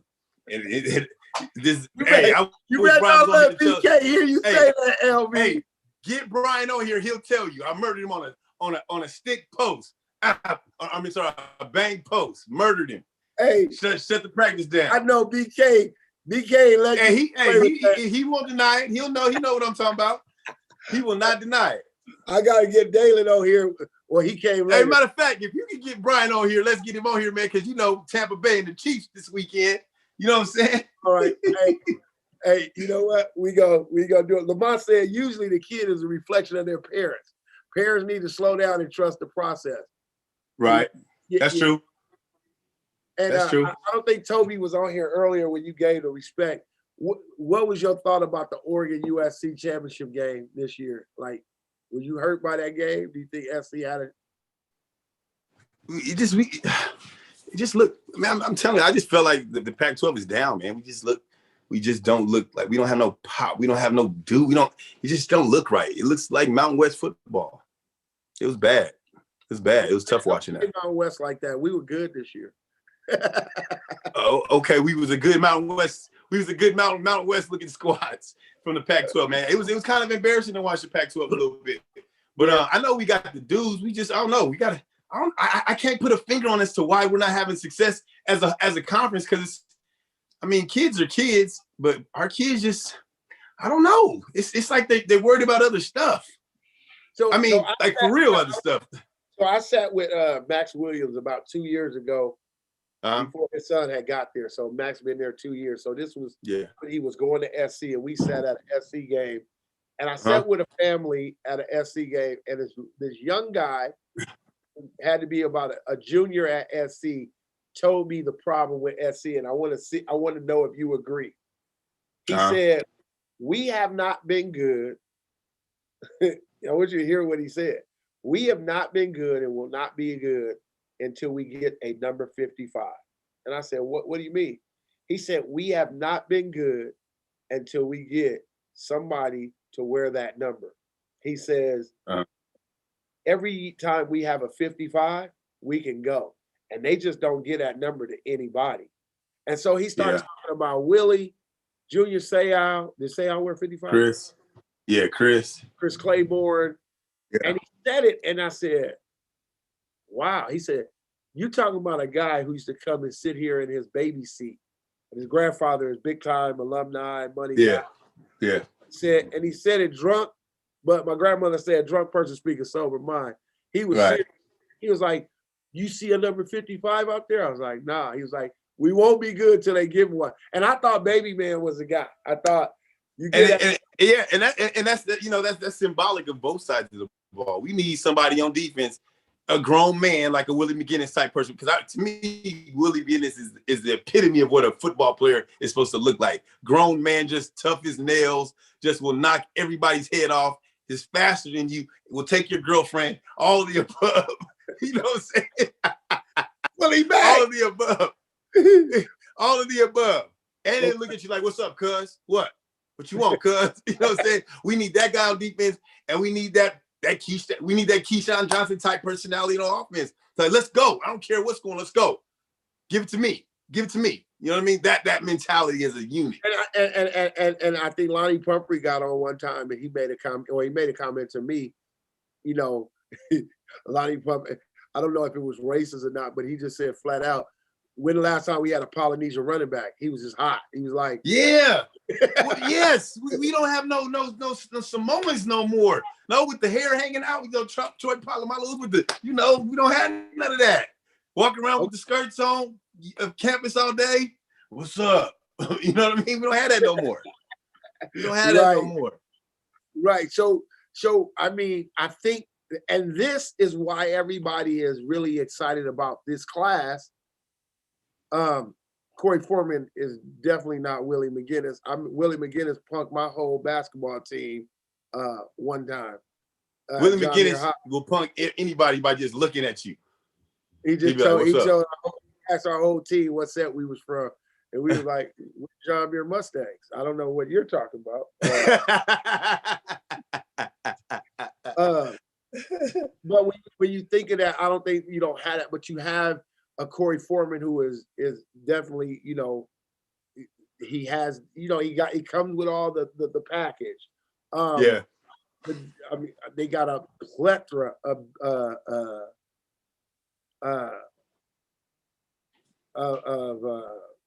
is he a dude, D? I keep hearing about it. Is he the dude? Corey Foreman? Yeah. Corey Foreman? Absolutely. Yeah.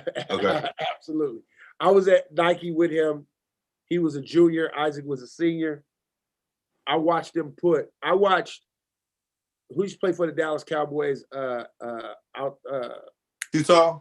The DN that the old school one? No, just recently that he went to Denver. Not Von Miller. No. He was with Cowboys for a lot of years. He was doing his thing, and then he went to the Denver Broncos the last couple of years. It'll come to me. I'm a Cowboy fan, but he was teaching the D lineman at Nike. And hey, dude, I'm telling you. Oh, where? Thank you, Steve. Oh, Andre. Oh, the ball dude. Yeah, where? Yeah. Hey, The ball headed dude. yeah, where? Look And like me. No. Yeah, I'm telling you right now, dude. Where is there?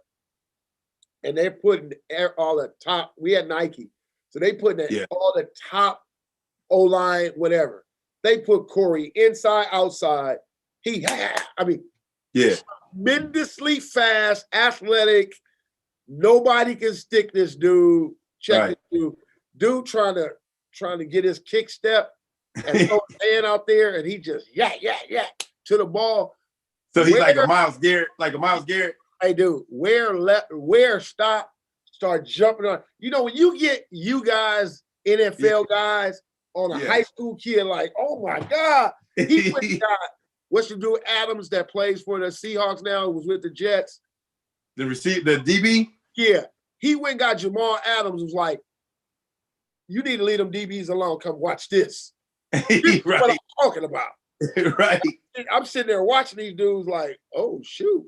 Like he must be real. Now, so I started really honing in on Corey, and hey, dude, just flat out. I'm excited to see him, man. I'm excited to see him. Man. I'll tell you this. I think USC should have left the weight on Drake Jackson and had him and Corey. Yeah.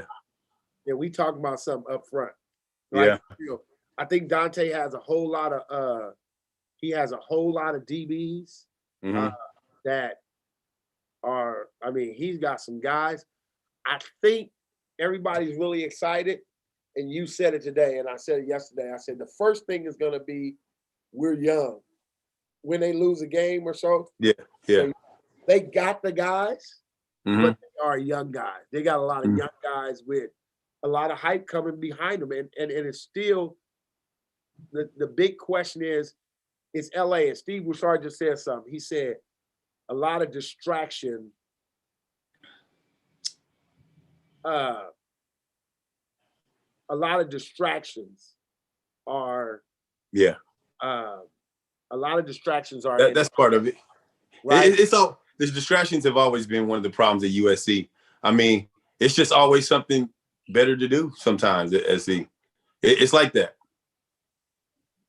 Yeah, and I know, but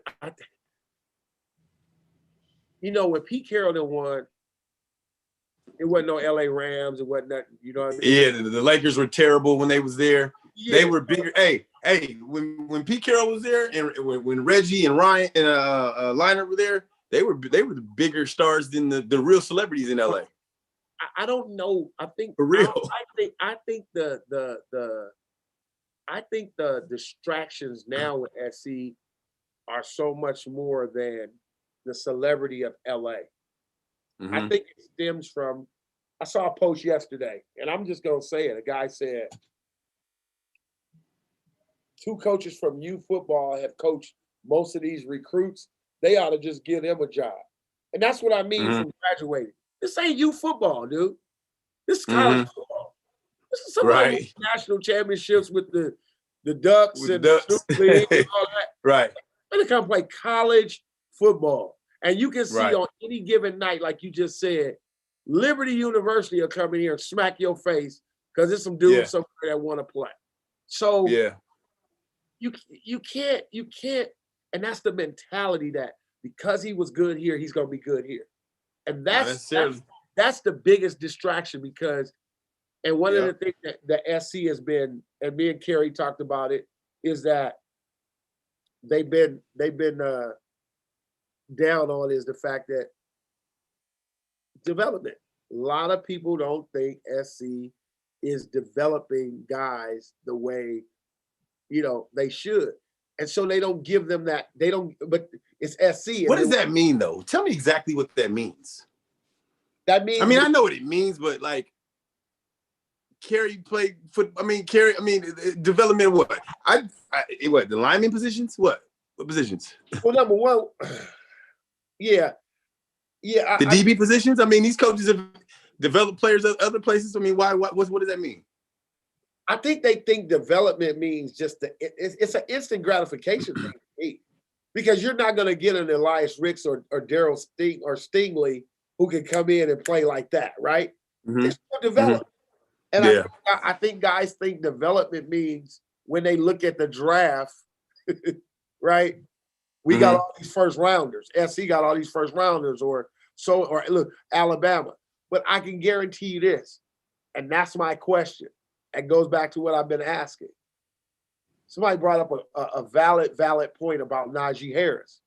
When Najee Harris went to Alabama, he sat behind two Heisman guys. That won the Heisman, and one went to the league, and another, he sat down. The development was here, learn our process, get your body together, at any given time, be ready to play, because he played a little bit as a freshman. Not much. But look at him today as a that's the best position to be in, is when you have to sit and watch.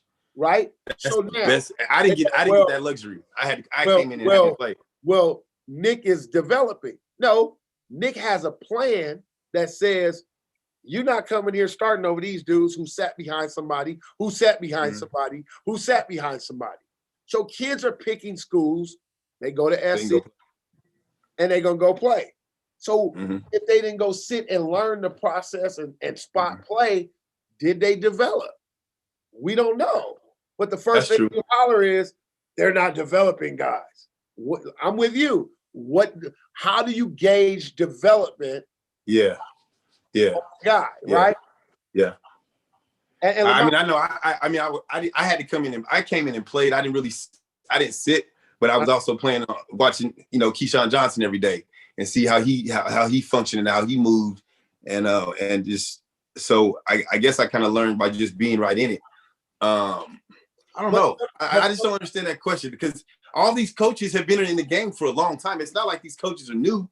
And then these coaches have been in the game for a while. I don't understand what that means. I don't understand. But I mean, I understand it, but like Steve says, time and production make the product better, right? Yeah. Right? So wine ain't good right when you come out the press. What they do, right. They put it away and let it sit for right. a while. Yeah. So we're in an era that is about instant gratification in everything.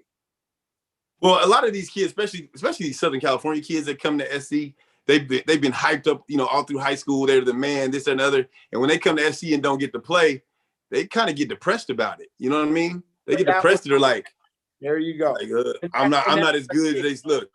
I'm not as good as I say, or SC is doing me wrong, or SC's not developing. No, you're not grind. You lost your hunger.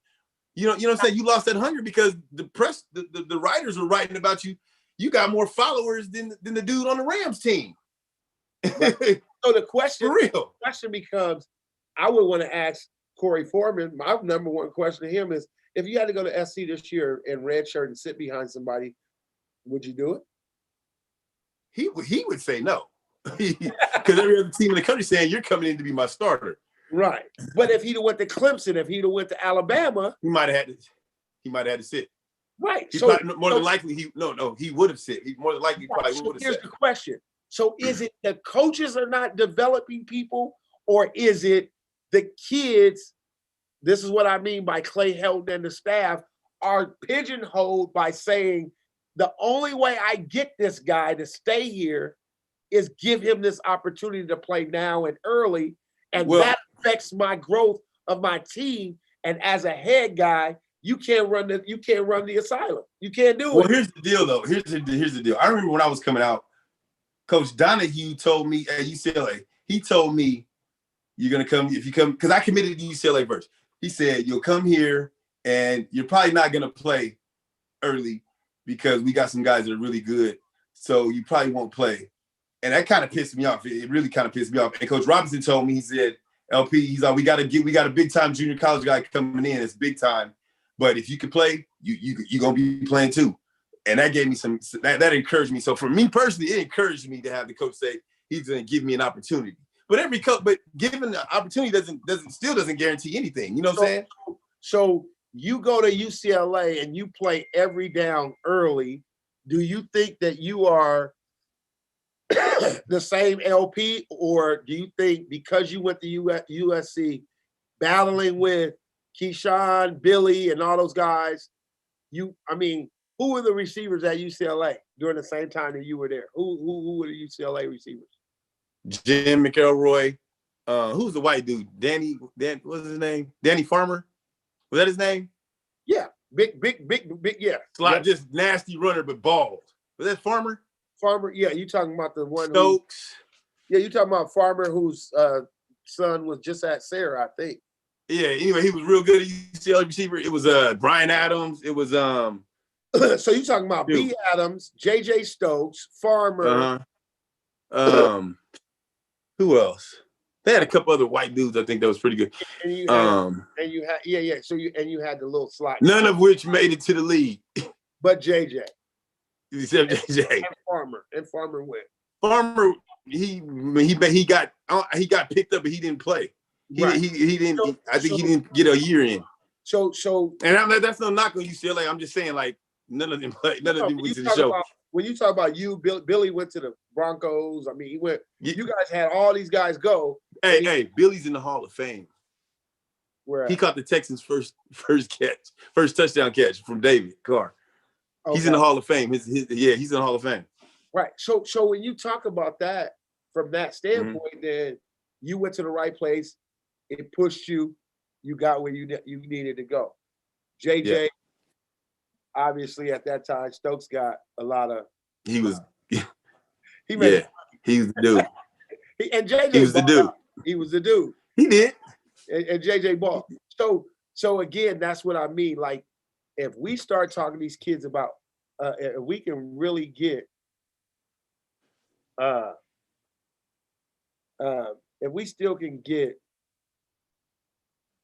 that, if we can get these kids or these coaches to get that that's the winning mindset of Nick Saban. That if I can get you, that's what makes those guys great recruiters. Because if I can get you to buy in, I mean, the picture I just saw of Jalen Hurts, Tua, and this quarterback now, tell you this dude, and it said he stayed the process. Yeah.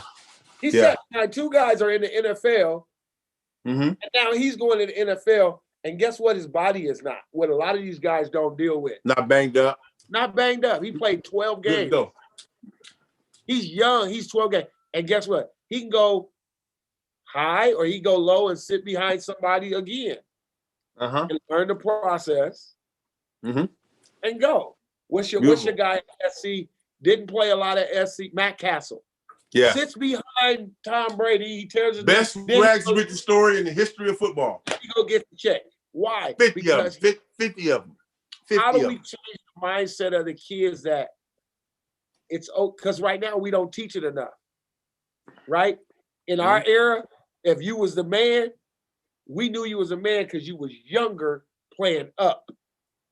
We're told we're the man when we double hold back in the 8th grade. No. And so now when we get there and it don't go the way we want, we don't know how to function because we haven't been through that process. Somebody asked. I think that's on parents. I got to go what Toby said. Toby said you can't look the same as you did as a freshman in your senior year skill-wise or physical-wise, which is true, right? Yeah. So my thing is again, how do we teach these kids today that you're getting better? It's okay. Steve, that was the message God gave me this morning, brother, was about adversity. Like, LP, the knee injury. I think that comes from the parents, bro. That comes from the parents. But in my opinion, the parents are so bought into every part of recruiting, every part of, they don't think they're good unless the parents are more worse than the kids. They worse than the kids. Hey, bro, I told the parents, it's not going to change. It's not going to change until it starts at home. Until the parents stop treating their kids like they're superstars, or treat them like, hey, you got to work no matter what, because you're gonna have to work no matter what. And we're seeing it more. We're seeing it more and more every day, especially in the Pac-12. These prima donnas are just not. They're just not up to standard. And I'll tell you, I said this earlier before you got on, and I went through this. Uh-huh. Me and Tremel, we talked. Me and Mhm. Chris, me and Lamont. That's my guy, man. He keeps me steady. But at the end of the day, I call it parental recruiting anxiety. Yeah. Because I had it. Because as a father, you want to give your kid the best, right? Yeah. And at the end of the day, until I embraced that Nevada is where Isaac was gonna go, Mm-hmm. Isaac didn't embrace it. Mm-hmm. Yeah. And when I embraced it, that hey, we Wolfpack, baby. Yeah. Yeah. He And I didn't sense feel- that too. I could sense that too. I could Right, sense so- that too. So because but when you buy into the product of this, Yeah. you got to do the Nike. You got to be the top 10 in this. You got to be the. Well, he goes and he wins that, Uh-huh. right?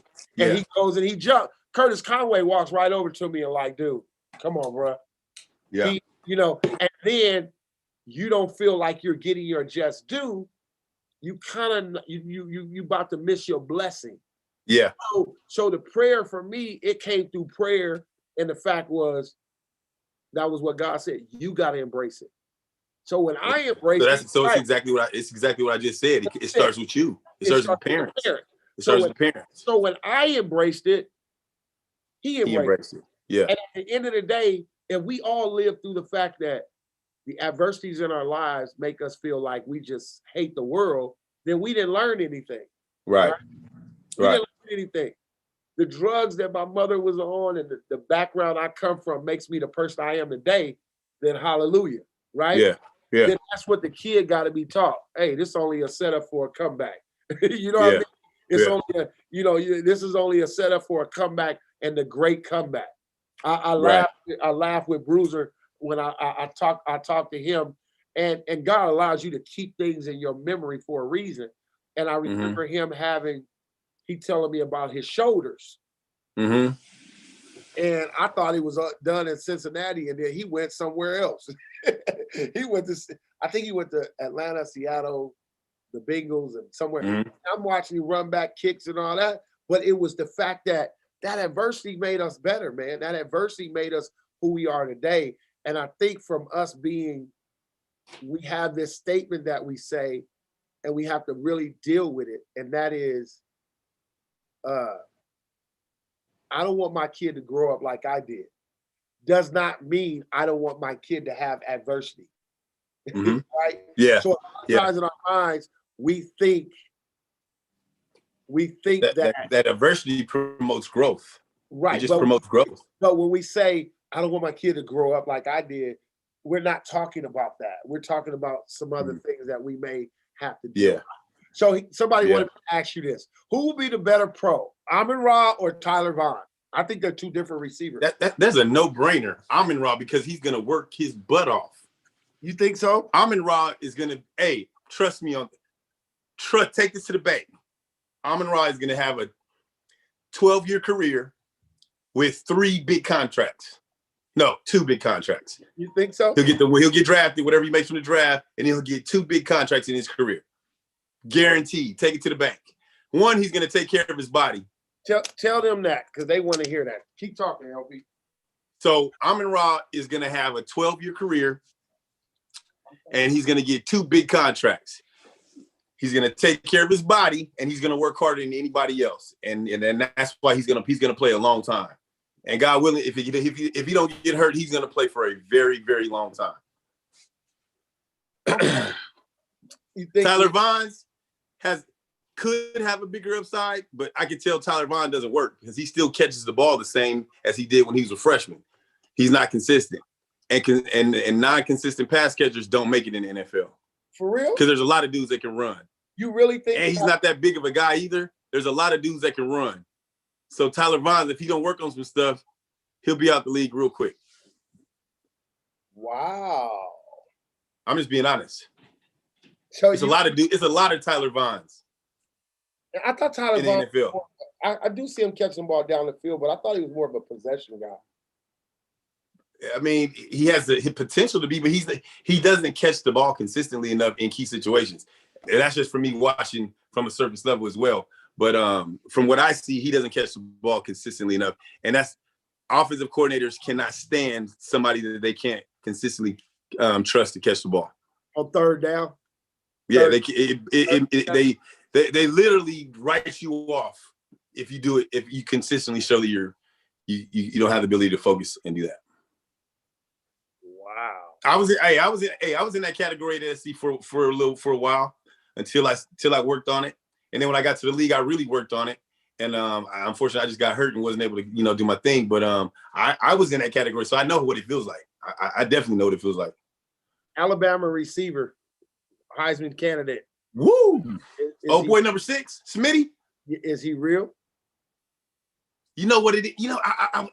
I really watched him a little bit, and I don't know what it is that makes him special, but the dude is beyond special. He has this natural spatial awareness of where to be when the ball's in the air compared to the defense. And you can't coach that. That's just a natural thing. I don't know what it is, because he's not big.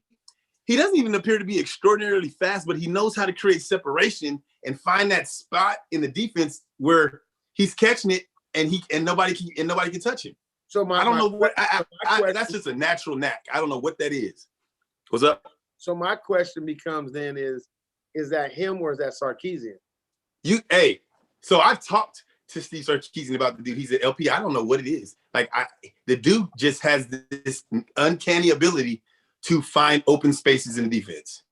I don't know where it comes from. Well, I kind of do. For me, because I didn't get to play wide receiver as a kid coming up. I was a defensive guy. So I never learned. I had to learn when I got older, just being a little kid and just catching balls in space or against defenses, just coming all the way through the ranks. He's just figured out a way to just get open. And that's the only thing I can explain, man. Because he's not doing anything. It doesn't appear like he's doing anything different than anybody else, but he's the only one getting open against all the different coverages that are coming at him. You know what I mean? Yeah. I don't know. I don't have a good solid answer for that. Dude is just a dude. in every sport, we all know that one guy that no matter what is going on can always find success, can always get the ball in the basket, can always make the right throw, can always run, be in the right spot at the right time to, when the quarterback's ready to throw. I don't know what it is, but he's got something special, and I can't see nobody stopping him in the near future. So you think Devontae Smith is that guy? Like he's that guy. Man, he's proved it he proves it week in and week out. Like what he's weighing, he weighs like 175 pounds. I mean, dude is little. I mean, long and lean, but can't nobody do nothing with him. Nobody. Let's see. Let's talk about it. Let's evaluate from LPs. Well, I want to do Tyler Vaughn's and what's the name? I want to see their highlight. So 6'1", 175, LP. Yeah. Jones. I mean, goes to the end zone. See, that's special right there. That's special. Touchdown, Alabama. 175, bro. I weighed more than that. Like, and I was skinny. He's skinny. And I was 25 pounds heavier than that. Oh, I didn't know that. That's just confidence in catching the ball, man. That's doing that just a lot in practice. That's just confidence. Okay. Oh, and he gets the foot down. That's awareness, spatial awareness. That's amazing. You can't coach that. That's the type of stuff you can't coach. That's just where he has a special skill set that's going to make him a lot of money. Jones behind the defense again. Devontae Smith. See, how you just get behind the defense like that? Like, you're the number one dude and you get behind the defense like that? Stuck you. I like that number 6 on him, though. Mac Jones to the back corner. Touchdown, Alabama. And it's Devontae Smith. Wow. I mean, so Hey. in the league, what is Uh-huh. he? I mean, in the league, what do you say Devontae is? I mean, What time is it, Larry? I'm not sure. It's gonna be. I mean, he's done. He's doing it on the highest collegiate level possible. Oh wait, okay. He's doing on the highest collegiate level possible. So there's no doubt that he can do it in the pros. I don't know. Maybe I don't know. I don't know how he's gonna handle being that light. here's Tyler league. Vaughn. We'll watch a little bit. Now Tyler Vaughn, he can play. I don't want to make it seem like Tyler Vaughn can't play. He just isn't consistent enough pass catcher, in my opinion. First down as he tiptoes out play. He's a thin one too. Very thin. So DBs in the league, they're gonna put some hands on you a little bit. Yes, it is. Nicely done, Tyler Bonds. Looks like he got his feet in bounds. This, he extends the play, and then this one just on the sideline. And Bonds does a great job getting that foot in bounds. Tyler Bonds is really good. 3rd and 4. Slovis, quick release, and he hits Bonds, who stayed on his feet. He got away from that. Not super fast. Not super fast. That's why I said possession guy, get open. 43-yard gain. Yeah. Look at the route. Nothing. This is just really It's good hands, LP. Yeah, but when we needed it, drop city. And I'm not hating because I know because I was him early on. I wasn't consistent and I knew it.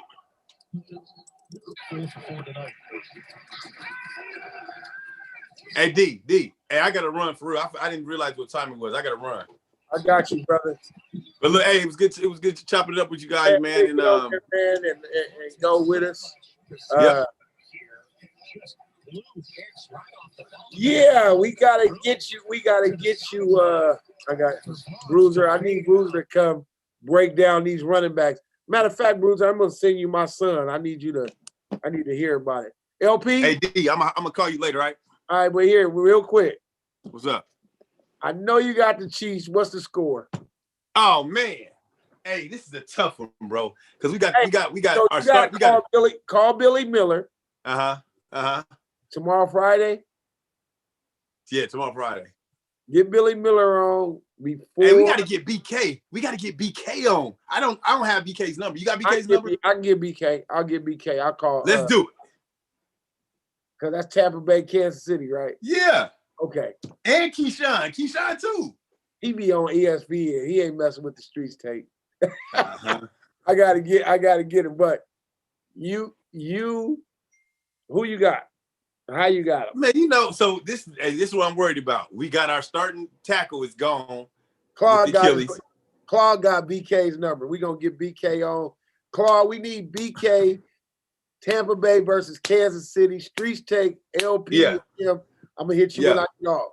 But go ahead. Yeah. I like I said, with we got offensive line problems, and we going against Jason Pierre. What's that? Jason Pierre, Paul Pierre, whatever his name is. They got a good D line, so we're gonna have to get creative on the edges and chip him with some. We're gonna have to get creative to block him. But it's gonna take some trickeration to fool that defense a little bit. But we got the Ferraris on the edges to do it. So we'll be all right. We'll win by 7. It's let's go 31-24. Ooh. Because we're gonna put up points. Is Mahomes like that? He's that dude. He's corny, he looks weird, he's built bad, but the dude is a baller. He's built bad, funny walking, but he's a baller. I hated it this morning. I hated it today.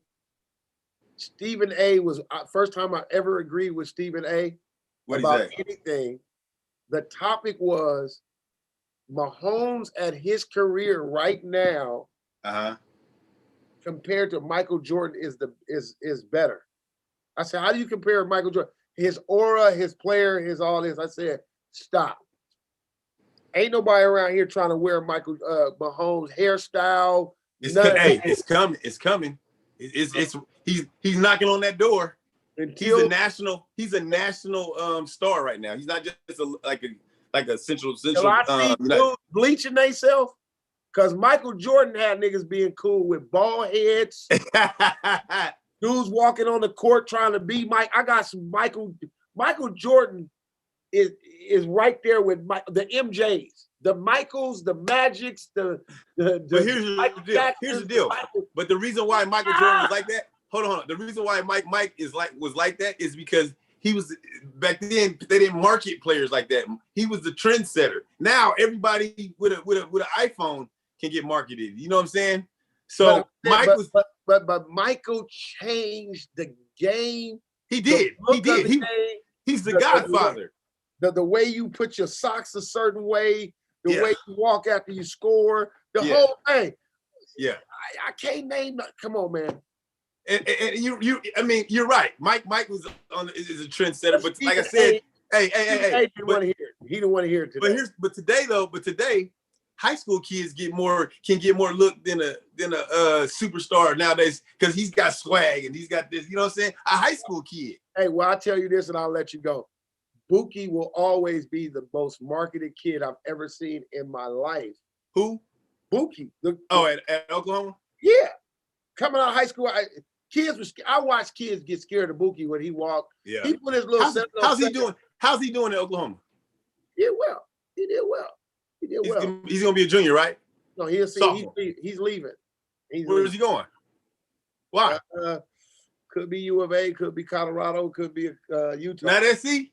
No. He ain't fooling with SC? No, I don't think so. They don't want to come to SC and be stars forever, legends. You can't go to Arizona State and be a legend. You come to SC and be a legend. Well, I think it goes back to that develop thing. You know? Yeah. D Walk is at Arizona. He got 1 year. He want to go and get ready for the NFL. Is he big enough to play in the NFL? Nickel. I mean, we talking. Is he fast enough? Huh? Is he fast enough to play in the NFL? That's where he got to go work on some speed. I watched him play in a couple games in Oklahoma. He didn't appear. This is no way hating, but he just didn't look like a standout dude. He was a guy. He didn't look like a stand. You know, that don't mean nothing. I don't know. It's just what I saw, and I didn't watch much Oklahoma football. It goes back to what you said. And I'll let you go, but it goes back to what you said about Sammy Knight. Mm-hmm. Right? How many years in the league? It's 14. 14 of them. We'll leave. Yeah. We'll leave on that note. We'll leave on that one. All right, everybody. Love y'all. I'll talk to you later. All right, D. Yep.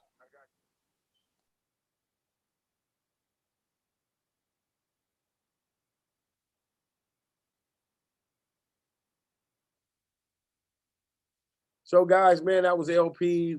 We want to thank LP. We want to thank who else was on with us, man? We had other people on. Chris Forrest was on with us today. Claude, I'm finna give you a call in a minute. Good show today. Hope y'all had a good time. Hope we said something that helped you out. I'm the Deacon. I'm out. Come back, man, tomorrow. We're gonna Brian Kelly. We're gonna try to get Brian Kelly, LP, and Keyshawn